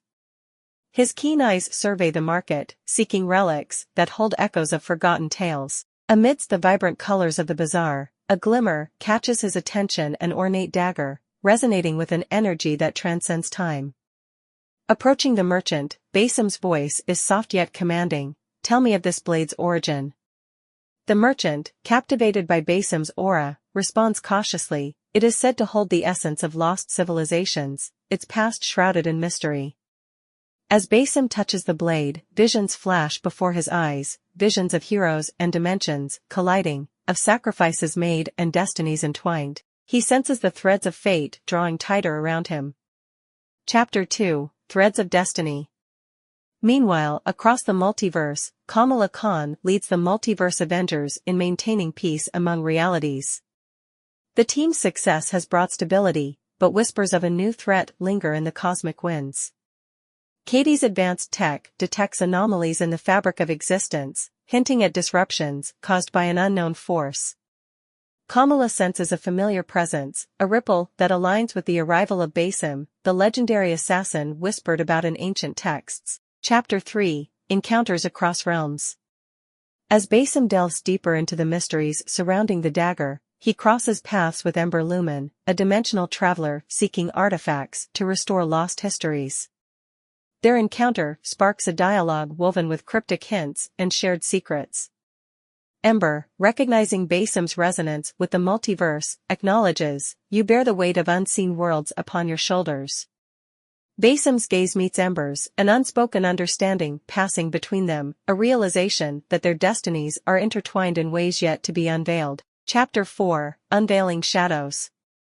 The multiverse Avengers, alerted to the disturbances in reality, convene to decipher the cosmic disturbances.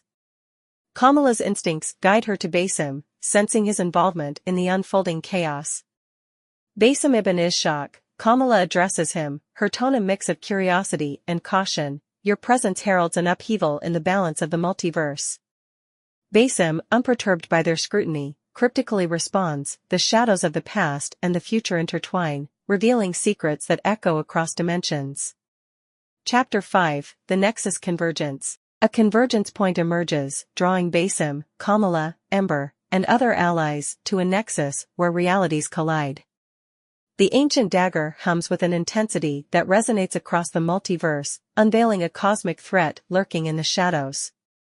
Facing this threat, Basim unleashes his unparalleled skills, navigating through dimensions with precision and grace. As battles rage across realities, the true extent of Basim's connection to the multiverse begins to unfurl. Epilogue. The cataclysmic clash leaves the nexus stabilized, but the mysteries surrounding Basim deepen. He remains an enigma, a figure straddling the borders of time and space, his purpose intertwined with the fate of the multiverse. Kamala, Ember, and the multiverse Avengers acknowledge Basim's significance in safeguarding the fragile balance of realities. They realize that his presence heralds both challenges and revelations that will shape the destiny of the multiverse. Echoes of the Multiverse, The Rise of Juno. Prologue. In a vast and intricate multiverse, where realities overlapped and dimensions intertwined, a group known as the Multiverse Avengers had formed. Comprising a diverse array of heroes and beings from various worlds, they stood as the last line of defense against threats that spanned across existence itself. Among them were assassin Basim ibn Ishaq, a skilled warrior from the Assassin's Creed franchise, Ruby Gilman, a kraken disguised as a human and the best friend of Chelsea Van der Zee, a mermaid also hiding among humans in Oceanside, and Wednesday, a psychic at Nevermore Academy, where she shared a room with Enid Sinclair, a werewolf and her closest confidant. Chapter 1, The Call to Action. The Multiverse Avengers were summoned by the Time Variance Authority, TVA, an organization tasked with monitoring the timelines and preserving the integrity of the multiverse. The TVA detected a disturbance caused by Juno, an ISU, a powerful and ancient being seeking to unravel the fabric of reality itself. Assembling at the TVA headquarters, the Avengers were briefed on the situation. Juno's actions threatened to collapse entire timelines, explained Mobius, a high-ranking agent of the TVA. We need your help to stop her before it's too late. Dangerous times indeed, Basim remarked, his voice filled with resolve. But we shall face this challenge head-on, as we have done before. Chapter 2, The Gathering Storm. As they traversed the multiverse, the Avengers encountered various challenges and allies. Lara Croft, the fearless explorer, and Nathan Drake, the daring adventurer, joined their ranks, bringing their expertise and skills to the group. Kamala Khan, the resilient Ms. Marvel, provided invaluable support, rallying the Avengers with her unwavering optimism. We're in this together, Kamala said, her voice filled with determination. No matter what lies ahead, we'll face it as a team. Meanwhile, Katie, a friend of the user paired with the AIM-3GAN, and Carrie, with her telekinetic abilities, used their powers to aid the Avengers in their quest. Together, they journeyed to Element City, where they met Ember Lumen, a fiery heroine with the power to control flames. Chapter 3, The Battle for Existence. As they drew closer to Juno, the Avengers faced increasingly dangerous threats. The Death Angels, creatures that hunted by sound, proved to be formidable adversaries, testing the Avengers' skills and resolve. We can't let them stop us, Ruby exclaimed, her eyes fierce. The fate of the multiverse hangs in the balance. With their combined strength and determination, the Avengers prevailed, pushing ever closer to their goal. Chapter 4, The Final Confrontation. Finally, the Avengers reached Juno's stronghold, a place where realities converged and timelines intertwined. There, they faced Juno in a climactic battle that would determine the fate of the multiverse. We won't let you destroy everything we hold dear. Enid shouted, her claws bared as she charged into battle. Juno sneered, her ancient eyes ablaze with power. You are but insignificant specks in the grand tapestry of existence. I shall erase you all, and remake reality in my image. But the Avengers would not falter. With every fiber of their being they fought, their determination unwavering. Epilogue. In the aftermath of the battle, the multiverse was saved, thanks to the courage and sacrifice of the multiverse Avengers. Enid Sinclair, Wednesday's loyal friend and roommate, played a crucial role in the victory, proving that even the most unlikely heroes could make a difference. As the Avengers returned to their respective worlds, they knew that their work was far from over. The multiverse was vast and ever-changing, but as long as they stood together, they would always be ready to face whatever challenges lay ahead. Echoes of the Multiverse, The Battle for Reality. Prologue. A world in peril. In a world where realities collided and dimensions intertwined, a dark shadow loomed over the multiverse. Basim ibn Ishaq, a seasoned assassin from a distant time, stood at the forefront of a battle that transcended the boundaries of time and space. With him were his allies, including Ruby Gilman, a kraken in human guise, and Chelsea Van der Zee, a mermaid hidden among humans. Together, they fought to protect their world from the encroaching darkness. But their greatest challenge lay ahead, as a new threat emerged from the depths of the multiverse. The TVA, guardians of the timeline, sensed a disturbance that threatened to unravel the fabric of reality itself. With their guidance, Basim and his allies embarked on a journey that would test their resolve like never before. Chapter 1.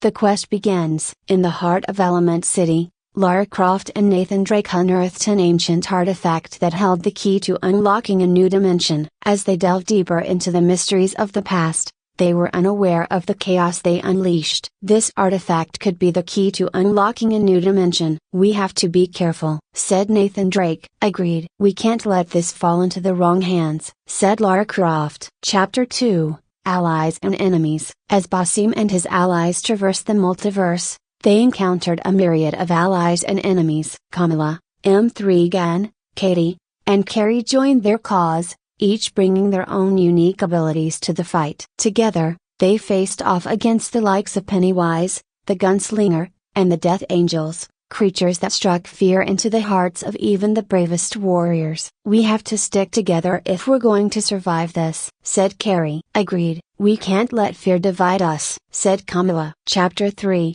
The Final Stand. As the forces of darkness converged on Element City, Basim and his allies prepared for their final stand. Captain Marvel, Charlie McGee, and Esther Coleman joined their ranks, their powers amplifying the group's strength. We can't let them win. Our world is counting on us, said Captain Marvel. Together, we can defeat them. We just have to believe in ourselves, said Charlie McGee. Chapter 4. The Call of Darkness. Jack Torrance, haunted by his past, is drawn back to the Overlook Hotel. Meanwhile, the cocaine bear's insatiable hunger leads it to the heart of Element City. I thought I left this place behind, but it seems my past isn't done with me yet, said Jack Torrance. Chapter 5. The Curse of Annabelle. Annabelle's malevolent spirit seeks a new vessel, setting its sights on a young girl named Doris. As the doll's influence grows, the residents of Oceanside fear for their lives. There's something wrong with that doll. I can feel it watching me, said Doris. Chapter 6.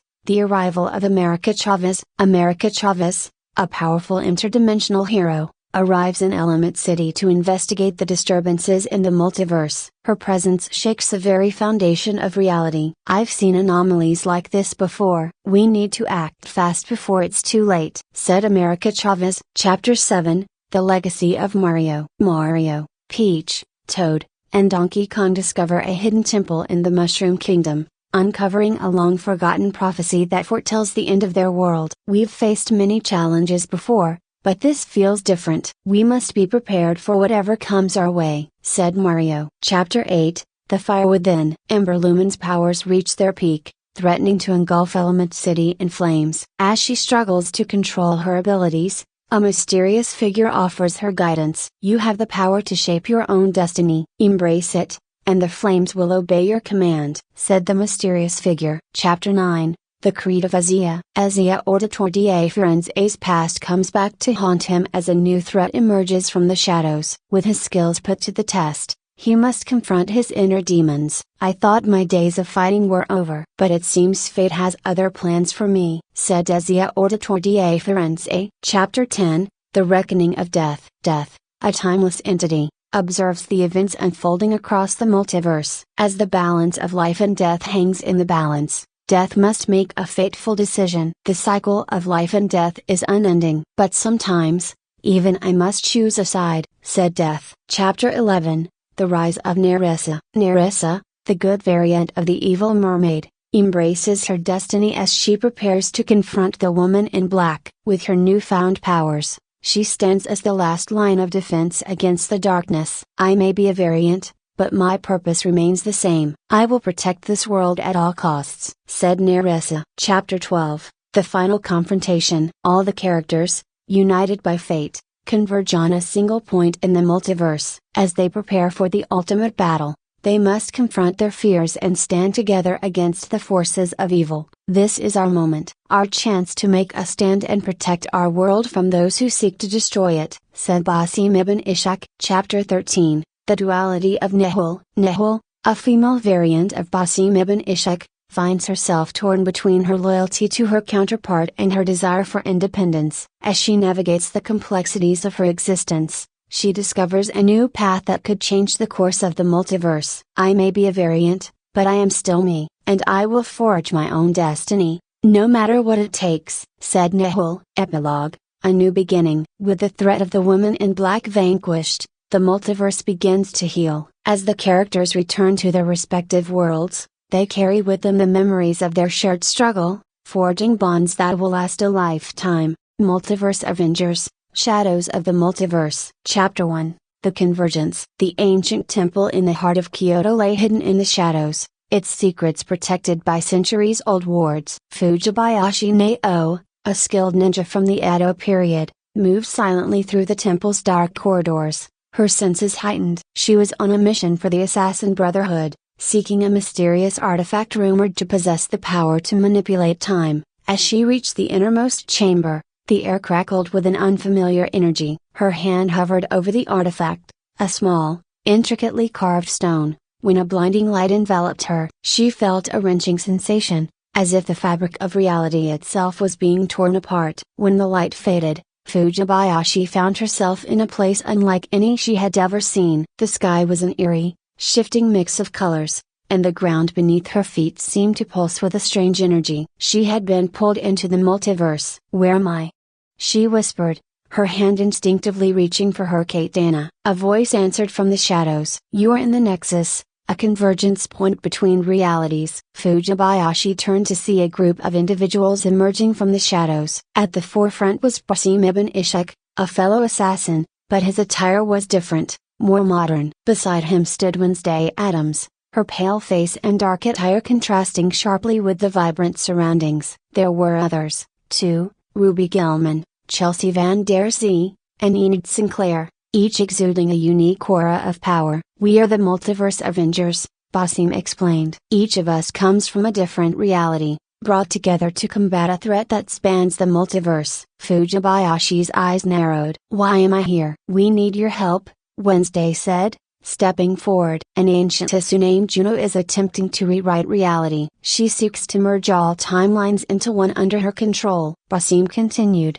We believe the artifact you found in Kyoto is one of the keys she needs. Your skills and knowledge are crucial in stopping her. Fujibayashi considered their words, her mind racing. The assassin's creed had always been to protect the freedom of all, and this was no different. She nodded. Very well, I will join you. Chapter 2, The First Encounter. The team quickly briefed Fujibayashi on the situation. Juno had been gathering powerful artifacts from different realities, each one bringing her closer to her goal. Their mission was to find and secure these artifacts before she could use them. Their first destination was an abandoned facility in the Alps, rumored to house a shard of the Apple of Eden. As they arrived, the facility's decrepit walls loomed over them, the wind howling through broken windows. We need to be careful, Basim warned. Juno's followers could be anywhere. Fujibayashi nodded, her senses on high alert. She moved ahead, her ninja training allowing her to blend seamlessly into the shadows. Wednesday followed,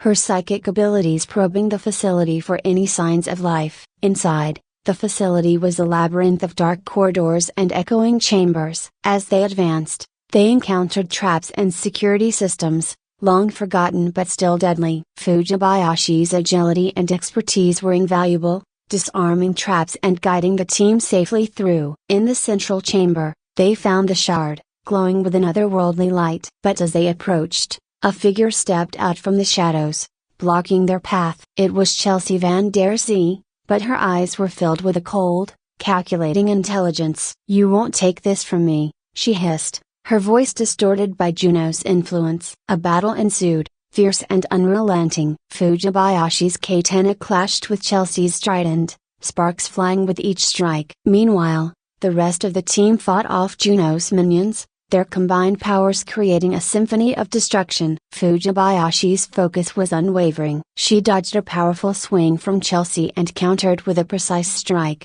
disarming her opponent. As Chelsea stumbled back, Wednesday used her psychic abilities to break Juno's hold on her. Chelsea fell to her knees, gasping. "Thank you," she whispered, her eyes regaining their clarity. The team secured the shard and made their way out of the facility. They had won this battle, but the war against Juno was far from over. Chapter 3, The Final Stand. With each artifact they recovered, the team grew stronger, their bond deepening. Fujibayashi found herself relying on her new allies, their diverse skills complementing her own. Basim's strategic mind, Wednesday's psychic prowess, Ruby and Chelsea's aquatic abilities, and Enid's werewolf strength made them a formidable force. Their final confrontation with Juno took place in a crumbling Azut temple, hidden deep within a dense jungle. The air was thick with tension as they approached, the temple's ancient stone walls seeming to pulse with a malevolent energy. Juno awaited them inside, her form towering and radiant with stolen power. "You are too late,"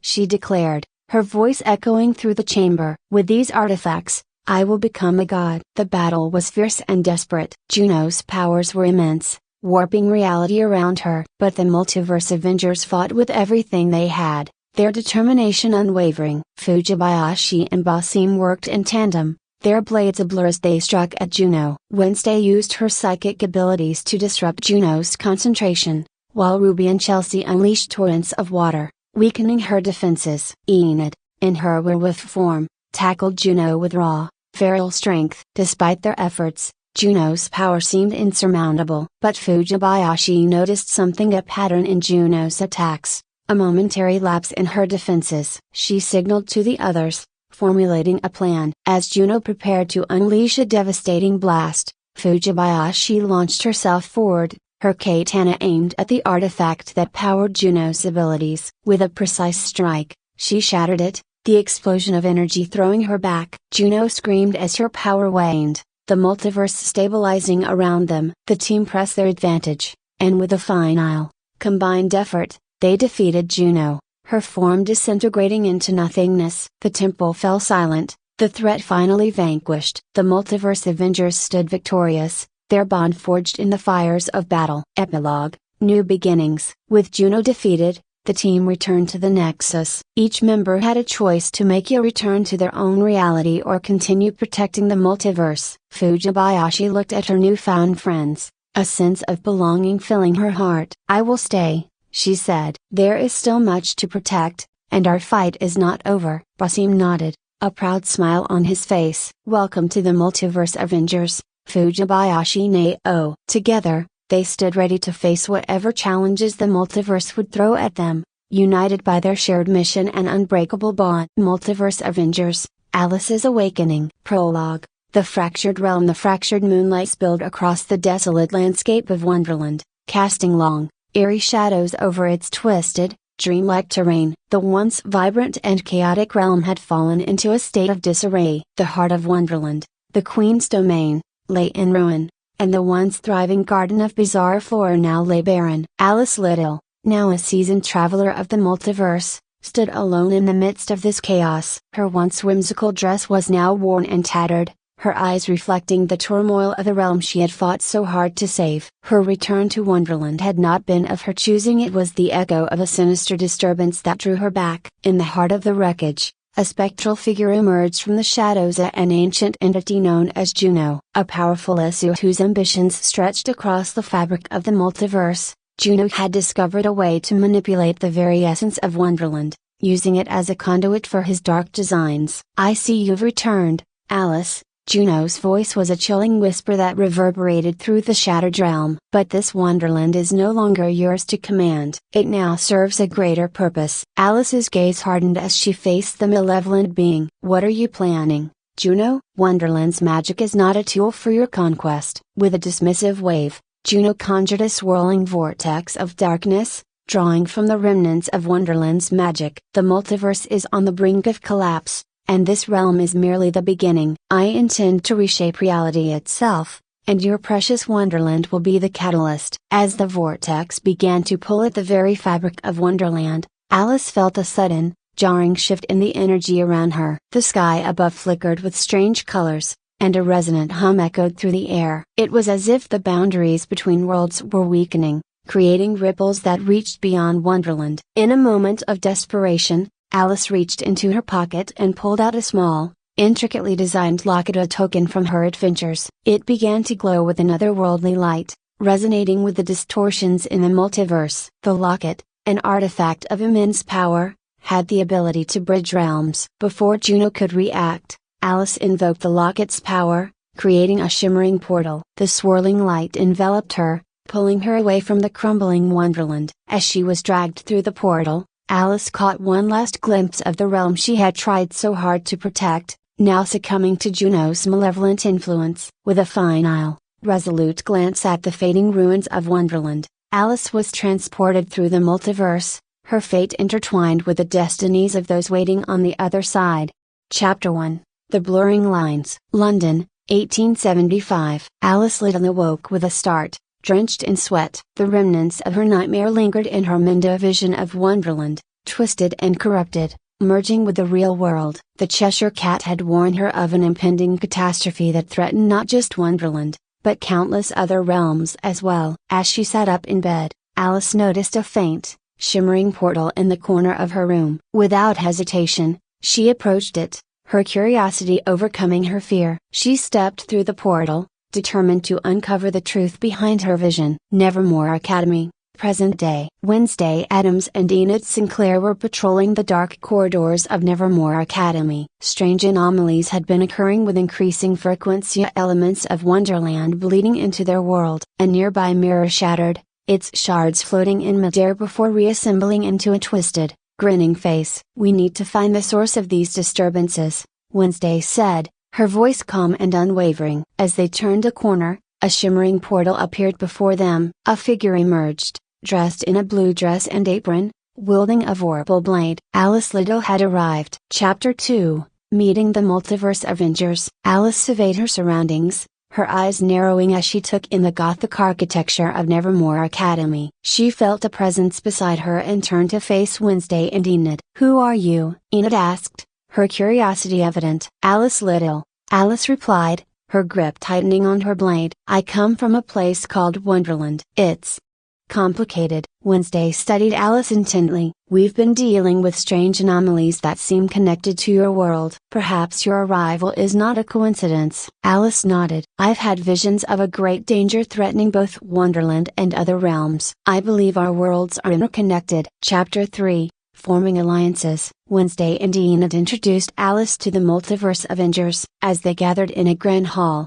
Alice felt a mix of awe and apprehension. The team consisted of remarkable individuals, each with their own unique abilities and backgrounds. Ruby Gilman, a Kraken hiding as a human, approached Alice with a friendly smile. "Hi, I'm Ruby. It's nice to meet you." Alice returned the smile, sensing Ruby's genuine kindness. "Likewise, I believe our paths have crossed for a reason." Chelsea Van Der Zee, a mermaid with a mysterious air, observed Alice cautiously. "What brings you here, Alice recounted her vision and the Cheshire Cat's warning. I believe the anomalies are a sign that something is manipulating Wonderland to destabilize other realities. We must find the source and stop it. Chapter 4, Deeper Connections. Alice, Ruby, and Chelsea were assigned to a mission in Oceanside, where an underwater anomaly had appeared. As they dove into the depths, Ruby's Kraken abilities allowed them to navigate the treacherous waters with ease. During their journey,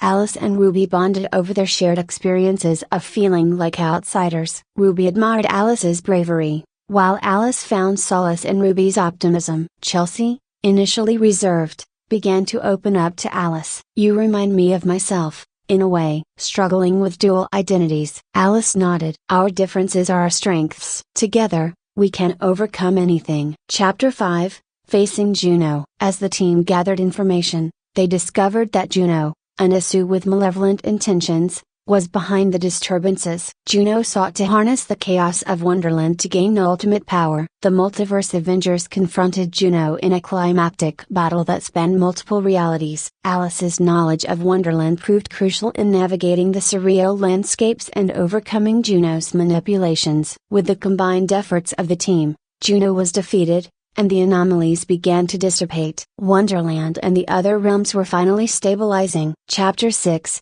Aftermath and Unity. With Juno's defeat, Alice felt a sense of peace she hadn't known in years. She decided to stay with the Multiverse Avengers, finding a renewed sense of purpose and belonging. As the team celebrated their victory, Alice looked around at her new friends Ruby, Chelsea, Wednesday, Enid, and the rest of the Multiverse Avengers. She knew their journey was far from over, but she was ready to face whatever challenges lay ahead. Together, they were stronger. Together, they would protect the multiverse from any threat that dared to emerge. Epilogue, A New Dawn. Alice stood at the edge of a cliff, overlooking the tranquil sea. Ruby and Chelsea joined her, their expressions reflecting a mix of determination and hope. What's next? Ruby asked, her eyes sparkling with excitement. Alice smiled, her heart filled with resolve. We continue to protect our worlds and each other, no matter what comes our way. As the sun rose, casting a golden glow over the horizon, the Multiverse Avengers stood united,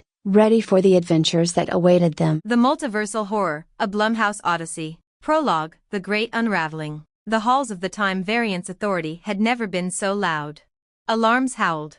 Timelines shattered across massive holographic displays. Mobius stared at the monitors in disbelief. Entire universes were being dragged together like magnets. Report, Mobius shouted. A TVA analyst trembled. It's not a Nexus event. Another timeline snapped on the screen. It's a multiversal convergence. Across reality, portals opened everywhere. In Renaissance Florence, Ezio Auditore de Firenze saw the sky rip open above the Duomo. In feudal Japan, Fujibayashi Neo froze mid-leap across rooftops. In Baghdad, Basim ibn Ishaq watched a swirling void swallow the horizon. In Oceanside, Ruby Gilman felt the ocean scream. Beside her, Chelsea van der Zee saw waves twist into a vortex. Across countless universes the same thing happened. Kamala Khan was pulled through a portal mid-battle. Captain Marvel was dragged from orbit. America Chavez lost control of her portals. Even darker worlds began to merge. Pennywise felt new fear entering existence. Annabelle spun slowly in her rocking chair. Jigsaw watched the universe fracture like a puzzle. Mobius zoomed the TVA display. Every collapsing reality had one connection. They all belonged to horror worlds. And somewhere at the center of the chaos, a disconnected black phone began to ring. From the basement of The Black Phone. Chapter 1, The Black Phone Basement. The first group arrived in darkness. Concrete walls. A mattress on the floor. A disconnected phone hanging on the wall. This was the basement from The Black Phone. 3 figures stood together. The demon-hunting K-pop trio Huntrix, Rumi, Mira, Zoe. A frightened boy sat in the corner. Finney Shaw. The phone, it rings, he whispered. It shouldn't. Then the phone rang. Mira slowly picked it up. A whisper answered. Hello. A ghost appeared behind them. A boy wearing Samarira clothing. My name is Genjiro. He bowed. I was taken in 1579. Genjiro explained something terrifying. The grabber's basement exists outside time. Victims from different centuries can appear there. Soon more spirits appeared. The ghosts. Genjiro. A boy kidnapped centuries ago during a timeline fracture. Parvana. From the breadwinner. I survived war, she said quietly. But not this. She pointed toward the weak basement window. Ben. From Song of the Sea. The wall floods during storms. That's where it cracks. Momo. From A Letter to Momo. I climbed the pipes once. She pointed toward a ceiling vent. Zucchini. From My Life as a Zucchini. The freezer door breaks if kicked from inside. Leo. From Phantom Boy. Leo floated through the ceiling. I can leave my body. He mapped the entire house. The grabber's weakness is upstairs. The ghosts delivered one final warning. We couldn't escape. But you can. And somewhere upstairs, the masked killer known as the grabber was waking up. Chapter 2, The Purge Night. A portal opened above a dark city. Sirens blared. The announcement echoed. From The Purge. This is your emergency broadcast system. Four figures ran through the streets. Ashling, Saoirse, Robin Goodfellow, Meb Og MacTire. Masked hunters filled the streets. Robin whispered. This world allows murder. Meb transformed into a wolfwalker. Then we fight. Using Celtic magic and stealth tactics, they survived the deadly night. Eventually they reached an abandoned cathedral. Inside, they found survivors from other universes. The multiverse war had begun. Chapter 3, The House of Visions. Deep inside a quiet farmhouse from Visions, two tiny figures explored the dusty halls. Queen Tara, Mary Catherine. The house showed disturbing supernatural visions. Mirrors flickered. Walls whispered. Suddenly the house projected flashes of other universes. They saw the Black Phone basement, the Purge city streets, the Insidious Further, Freddy Fazbear's Pizza, Area 51, the M3GN Paradox. The visions revealed the final convergence point. An abandoned high school theater. The stage from The Gallows. Mary Catherine gasped. That's where everything ends. Queen Tara realized the truth. All universes will collide there. Chapter 4, Spectral Realms and Silent Screams. Wednesday Addams and Enid Sinclair arrive at the haunted Lambert house from Insidious, where medium Elise Rainier guides them through the further. Meanwhile, Lara Croft and Nathan Drake enter the cursed house of Sinister and confront Bugwell. Chapter 5, Aquatic Horrors and Alien Secrets. Ruby Gilman, Chelsea Vander Zee, and Nerissa enter the infected waters of the Bay, while Kamala Khan, Captain Marvel, and America Chavez investigate alien secrets beneath Area 51. Chapter 6, The Paradox of Duplicates. Inside the world of M3GN, duplicate versions of M3GN, Katie, and AM3 Leah appear simultaneously, tearing reality apart. The TVA struggles to contain the paradox. Chapter 7, Animatronics and Possessions. Mario, Peach, Toad, and Donkey Kong are trapped inside Five Nights at Freddy's, while Carrie White and other supernatural children battle the demon, Pazuzu. Chapter 8, The Unbreakable and the Unhinged. Horror villains including Jigsaw, Leatherface, Chucky, Annabelle, arrive in the prison facility from Glass. Chapter 9, Wishes and Twisted Mirrors. Fantasy Island twists characters' wishes while the cursed mirror from Oculus warps reality. Chapter 10, Primal Fears and Viral Outbreaks. The Losers Club faces cannibals in the Green Inferno, while monsters and survivors battle a parasite outbreak in Viral. Epilogue, The Final Curtain Call. All universes collapse into the abandoned stage from The Gallows. The multiverse stabilizes. Portals reopen. Heroes return home. But the consequences remain. Because somewhere, in a forgotten basement, the phone rings again. From the Black Phone. And this time, something new answers.